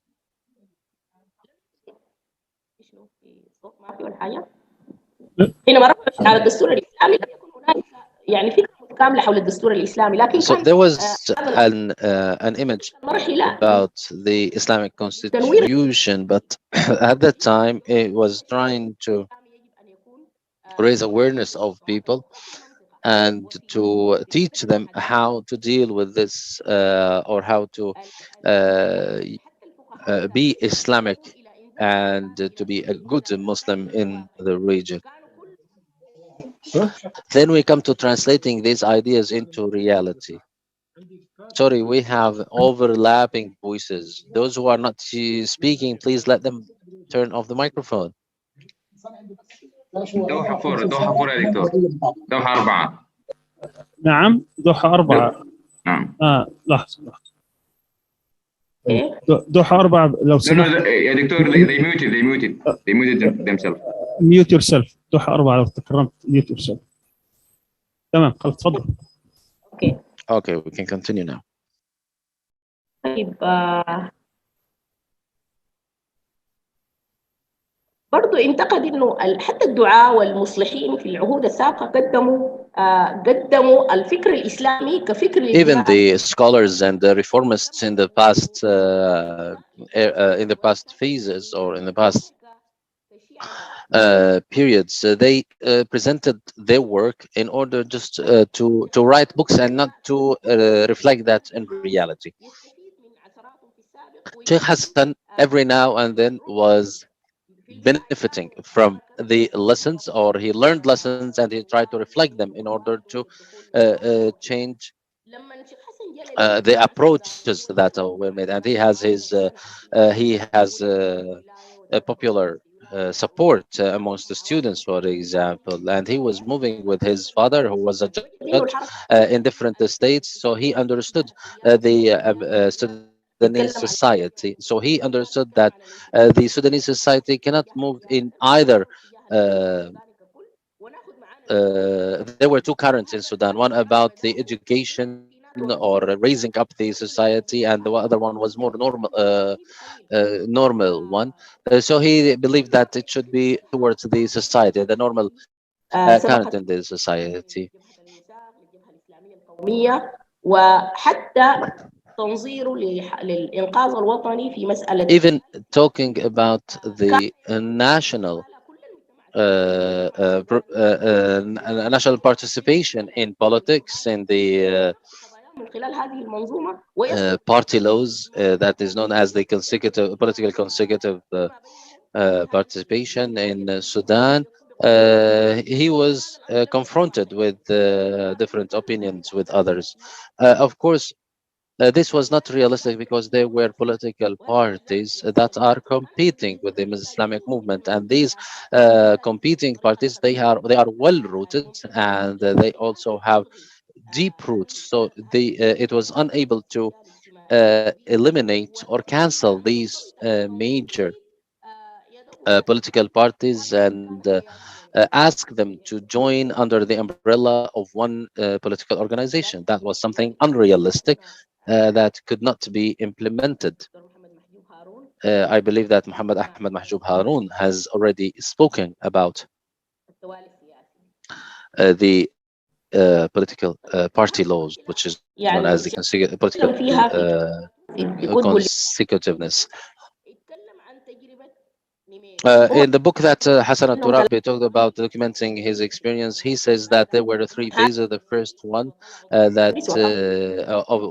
the Numeri, then the second one they fought in Numeri, and after that there was the reconciliation. The reconciliation was about a program that made a major shift for the Islamic movement and in the mentality of Sheikh Hassan at the level of ideology, action, and the steps. At the level of ideology, the Islamic movement immediately after reconciliation came up with a strategy. This strategy, the Islamic movement, as it was with the Numayri and the Socialist Union or in the ministries, they were not participating in them, but they were looking in their strategy for the future. And they said that they wanted to have any signs to address the Muslim Sudanese community. And they wanted to raise awareness amongst the people with the Islamic slogans, and to make some roots with the Sufist groups and other groups.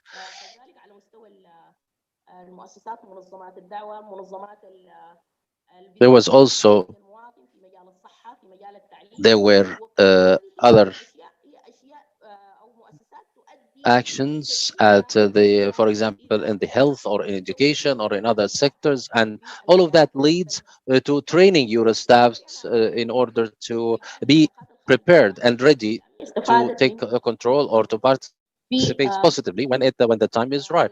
The Islamic movement also during the Numayri, the staffs were trained on international relations and foreign relations.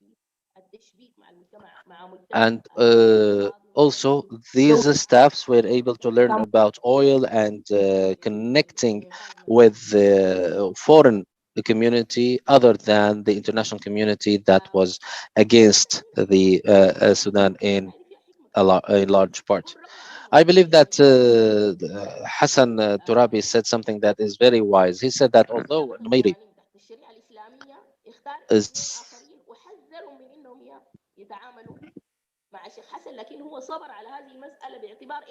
didn't want to enact laws under the Islamic Sharia, and he dealt with two people, and he warned those two people from communicating with Hassan al-Turabi, but he was very patient, Hassan al-Turabi, about that issue because he was looking towards the future.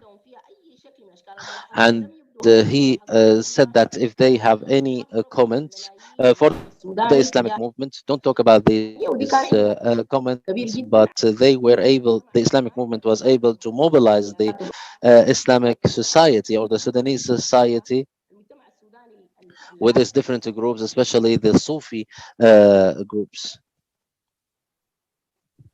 دكتور سهير 5 دقائق. You have 5 minutes left.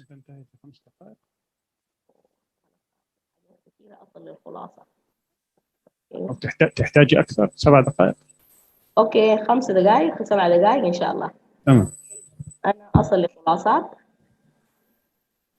Okay, 5 or 7 minutes, that will be enough. Now I will get to the conclusion.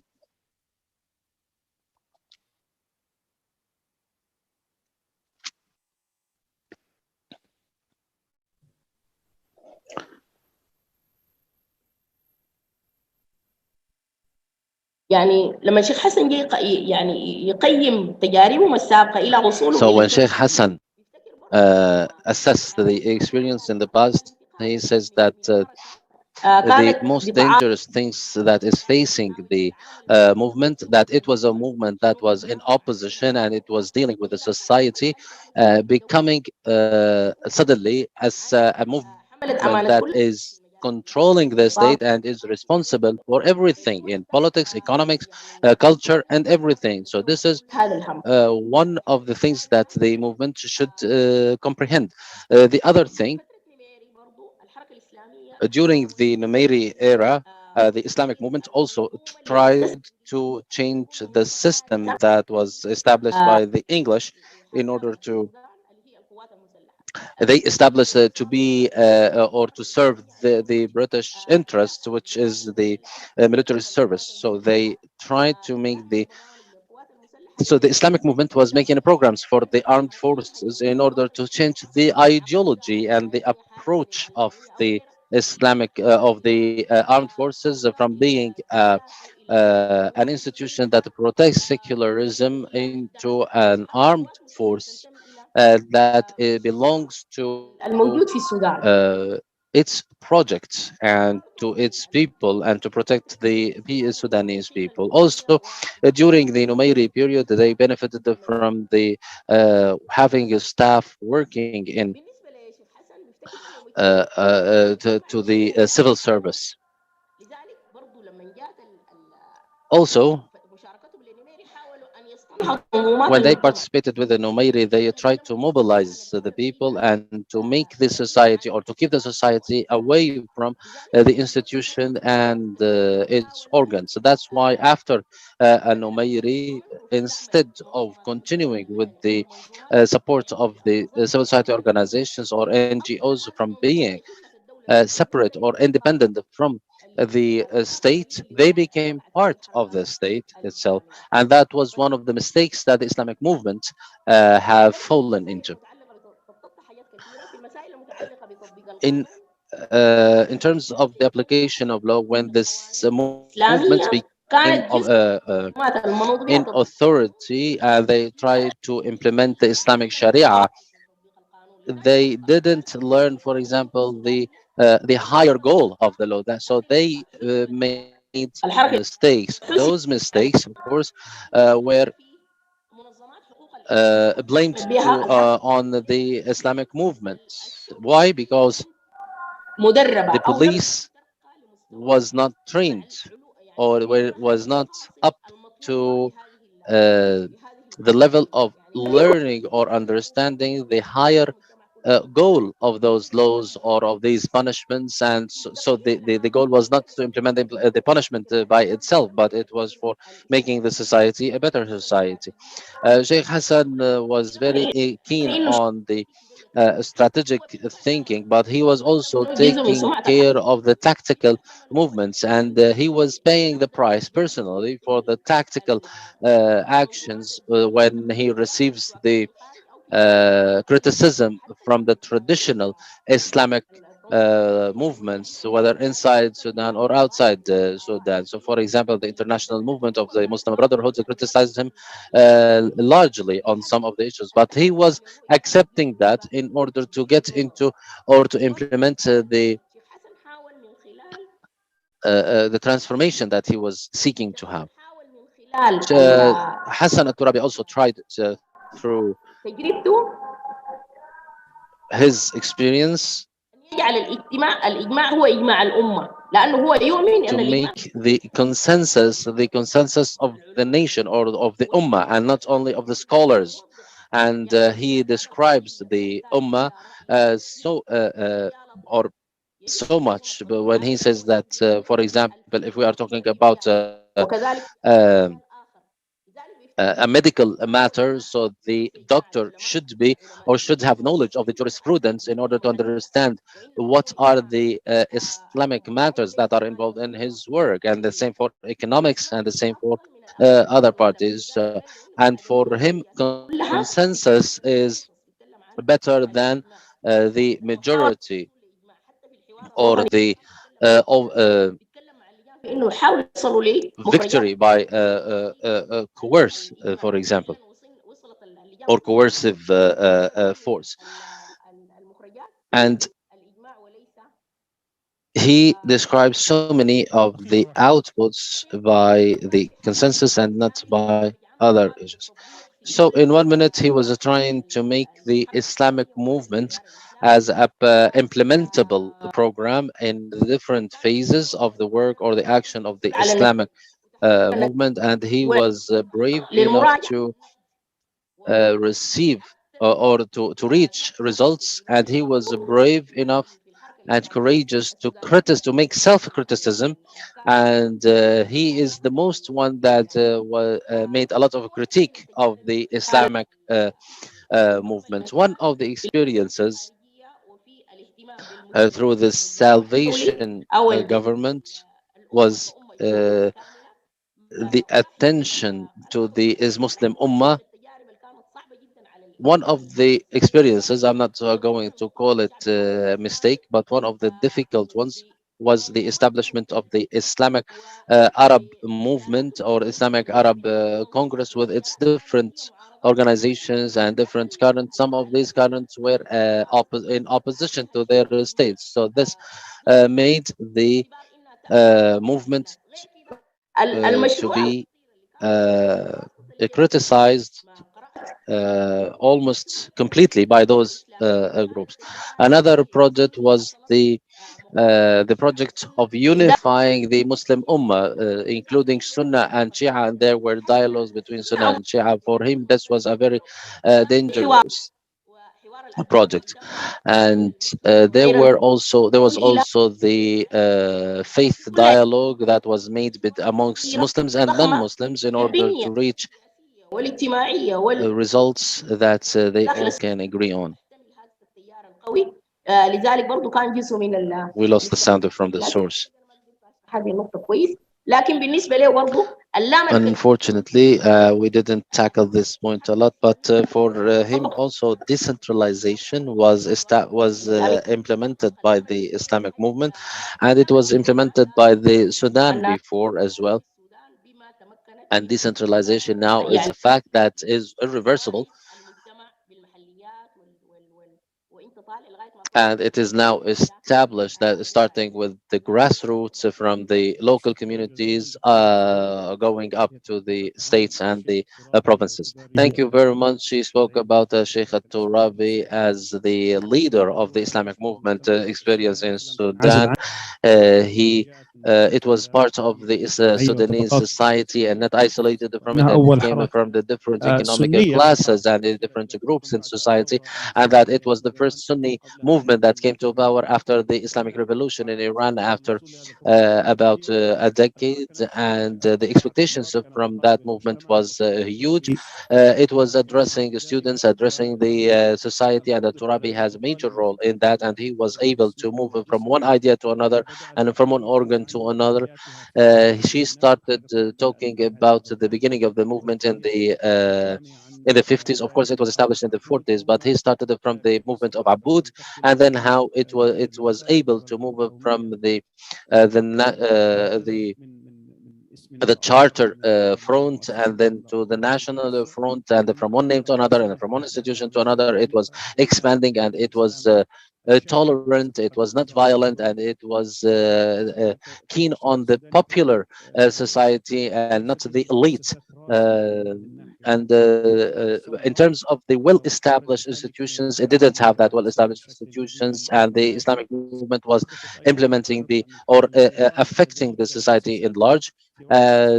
She also said that the British colonialism established institutions that will replace the colonization after it leaves away, including the military. She mentioned the military as an example, and that she also mentioned that the Al-Ansar and Al-Khatmiya movements didn't have any opposition against the Islamic movement, and she didn't mention them in when she was speaking about serving the colonization.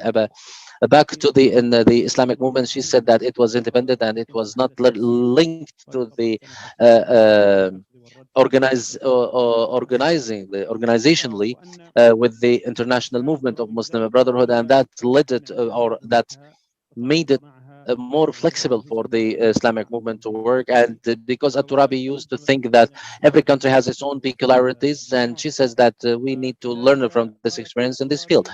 She also said that al-Turabi learned from history, from the Islamic history and the history of the nations, and he was depending on the Quran and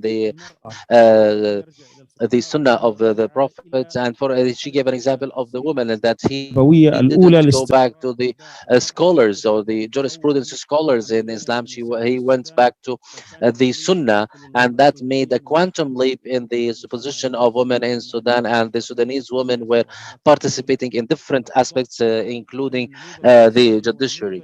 And that the Islamic movement was realistic, and he was dealing with it in a realistic way and not as a static approach or an idealistic approach. Also, Sheikh Hassan benefited from the mistakes or from the step backs or setbacks to learn for the future. There was a problem of the different societal currents and the political parties. So, in her opinion, she said that that was a mistake by al-Turabi, that it was unrealistic for all the groups to come under one umbrella. Then she spoke about al-Numayri, and that he moved from confrontation to reconciliation and working together in the state. And then after the salvation, there was a strategy, and this strategy was set after the reconciliation, after towards the end of the 1970s, and that this strategy wanted to talk to, or to address the Sudanese society to move into Islam by building civil society organizations in economics, in da'wah, in services, and to create staffs that can work in the state and even to improve its relations with foreign powers, and all of that helped during the period of the Salvation government. Then this movement moved from the opposition to authority, and it should have understood and comprehended the position that it was in, and there was a change to change the structure of the armed forces and the military after the colonization in order to serve the Sudanese society and not to serve the colonial power. Al-Turabi was calling for the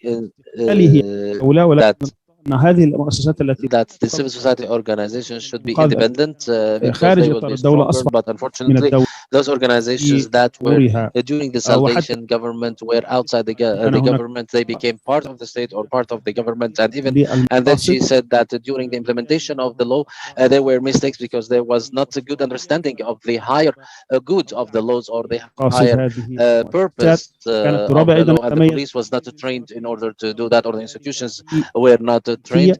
The al-Turabi was involved in the strategy, but nevertheless he also worked on the tactics, and he received a lot of criticism, and he was also a pro of the idea of consensus, not of the majority vote or the coercive approval, and he tried to transform the Islamic model into a practical, implementable model, and he was brave enough to revise his actions and criticize the experience. One of the challenges of the experience was the establishment of the Islamic Popular Congress, Islamic Arab Congress, which had major roles, especially in terms of the unifying the Ummah, and there was a deep dialogue between the Sunnah and Shia, and even between Muslims and the non-Muslims for the human development. But Sudan could not tolerate that or comprehend that because of a lot of the changes, and including the opposition and the pressure from international states, and he believed in decentralization of the state. That was a summary of what of the paper of the lady who spoke. It will be published as well. Now we are going to get to the comments of Dr. Isam Abdel Shafi on these three papers. He will have between 12 to 15 minutes. Then we are going to have a break for lunch and the prayers, and then we will come back. The second session, we used to have three speakers, but unfortunately one of the speakers has got COVID-19, so he is or influenza, we don't know yet, but he can't attend. So with his withdrawal, it will that gave us half an hour in order to make this open discussion. Now we go back, go to Dr. Isam. The floor is yours. You have 12 to 15 minutes.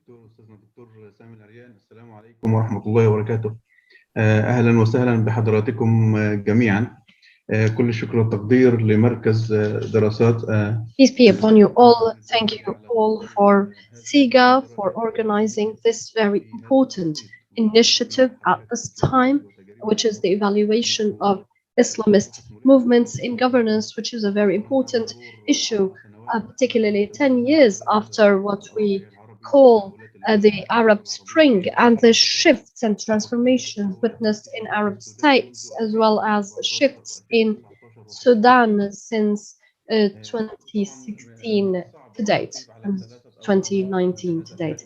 It's very hard to comment so quickly on three very important papers, but I would do my best. I have a few issues. First of all, would we look at those papers as research papers that are subject to academic methodologies, or are they working papers to discuss this in practical terms? If I look at them from an academic point of view, I would look at them from a very limited point of view, and we will face big issues, but I would look at them rather as working papers to discuss certain point of view from practical experiences, particularly that the three academics, Dr. Hassan, my dear friend, and Dr.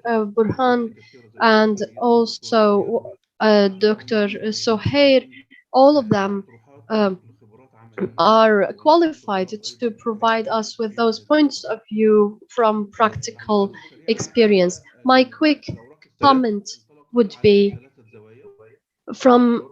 threefold.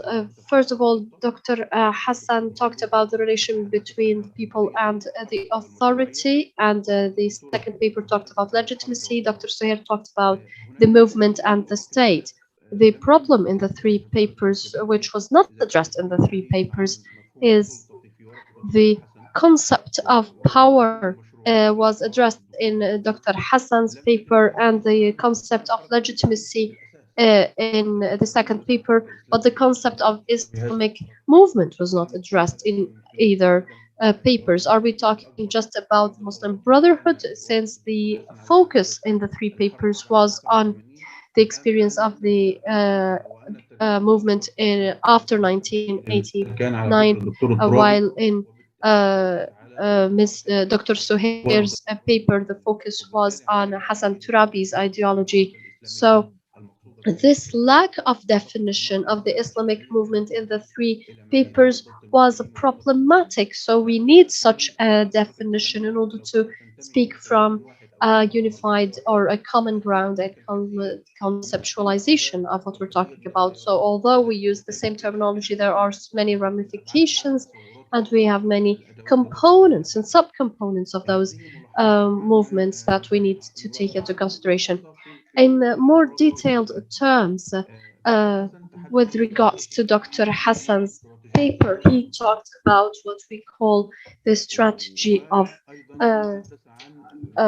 organizational fluidity, and he talked about the variation or the differences in standards of affiliation to the movement. And I believe that talking about this organizational fluidity and the differences in criteria given the stages, these are problematic aspects to the political work, because this lack of clarity in organization and lack of sustainability of political Islamic structures is considered a problem in itself, given that saying that structures would move and change, but I wouldn't call this organizational fluidity. I would call it instability, and which causes unreliability in their political approach and political management.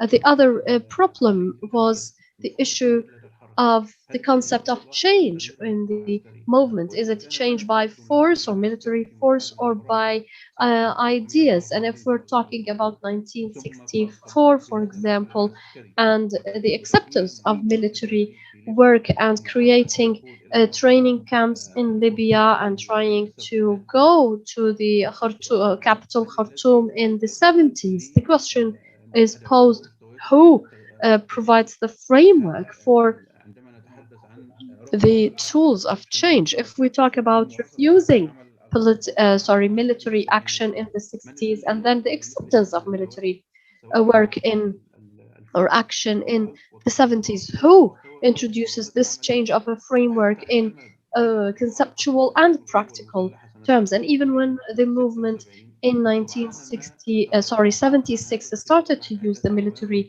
option,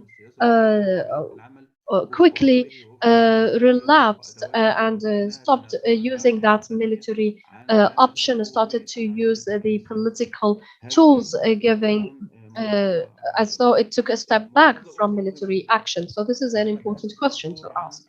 And another point is related to what you mentioned in relation to the 10-year view, which included the National Dialogue Conference and the efforts over 5 years to establish what they called the Charter of the Leader Society, and which was a fundamental element of the political practice of this movement. But after less than 2 years of the issuance of this paper, which took an effort of 5 years in the making, there was an abolishment of this idea and of this charter after 2 years only. So what was the standard used in such a great shift and a transformation from the establishment of this charter, which they worked upon in 5 years, and then after its issuance they took a step back and abolished it after 2 years only. So we need to pose that question and answer to it. And another issue, so of course I'm making comments, not rather than passing value judgment on this paper. There is also the problem of the relation between the party and the government in the constitution of 1998, and also the Darfur war. The doctor talked about them as files and issues and how the movement dealt with them, but one of the issues pointed out in page number 9 is the hegemony of the executive branch. A question to be posed: if we have a hegemony of the executive branch, and if the movement started to take power over the state in 1989, where does the movement stand from the deep state concept? Can we say that there is such a thing there was such a thing in Sudan before 1989? And if there was such a thing, was the movement able to construct its own deep state in the ranks of Sudanese society over 30 years? And if they have succeeded in doing so, where is that deep state in after 2019, after the overthrow of the Islamic rule? And this is an important question to pose as well. And also you talk about political ethnicity. In this section, I'm not sure I can see how this is exactly measured. The law of so-called community management was passed by the movement, and it applies a local governance style which would promote the ability of civil society to and the power of states and districts in relation to their political power. But the management of this law in itself, as mentioned on page 10, caused the augmentation of political ethnicity, so to speak, which is to say that this law allowed different regions and provinces to build on their regional and provincial interests away from the national interests. So this local administration law led to the promotion of political ethnicity, which takes us or is a reminder of the Lebanese model based on the Ta'if agreement, which put sectarianism in political life. So does this law have the same element? Another issue not posed by the paper, but only mentioned in a 3-line paragraph, which is the impact of the external factors on political Islamic movement over 30 years. He mentioned the Security Council resolutions in 1996 and the sanctions that started in 1997. But before that, there were different regional changes and political changes that reflected not only on Sudan but on the Arab region as a whole. So they include, for example, the fall of the Soviet Union after 1 year, only after 1 year of the advent of the Islamist movement in Sudan, and then the Iraqi invasion of Kuwait and the stance of the movement towards this invasion and how this position reflected on the position of Gulf states from Sudan, for example. Dr. Issam, you have only 5 minutes. Okay. The 3 papers did not talk about a number of problems, such as the weakness of institutionalization and also the lack of clarity of vision, because to begin with, there was no vision. You mentioned that the vision of a governance was started after they took power. So if they were in political practice since the 40s, but only crystallized their vision after they took power, then there is a problem indeed. And there were some other issues that were not mentioned, such as the issue of corruption, for example, particularly that many accusations of political and economic corruption were made between 1989 and 2019. Where is the position of the movement from those accusations and these issues of corruption and the issue of authoritarianism, of course, because the movement itself ignored many institutions and many legislation and replaced them with authoritarian approaches that caused popular agitation. There are many issues that have to be given a lot of space for the peculiarity of the Sudanese context, which means that when we talk about the evaluation of political movements in Egypt, for example, we should not use the same standards or criteria used in Sudan, Tunisia, or elsewhere, because in Sudan there is a complete instability since the mid 1940s, and it persisted until the 70s, and almost none of those decades would pass without a military coup. So these ethnic conflicts and those separatist wishes and endeavors and military coups have to be taken into consideration and factored into any study of Islamic movement in Sudan. And also, if I speak about Dr. Haroon, who examined the issue and the question of legitimacy, and the Islamic movement took power through armed force, the question would be not only here but in any other context. Can power be taken in any Arab state without revolution or a military coup? I believe that that's not possible, because at the end of the day, we stand before very authoritarian regimes that are very strongly backed by regional and international powers, and gradual change is not possible in those contexts. So we need to really identify our terminology and conceptualization of revolution and military coups as well. So, of course, when you talk about evaluating the practice, you should not only evaluate the practice, but also the means, not only the outcome, but also the means. And here I need to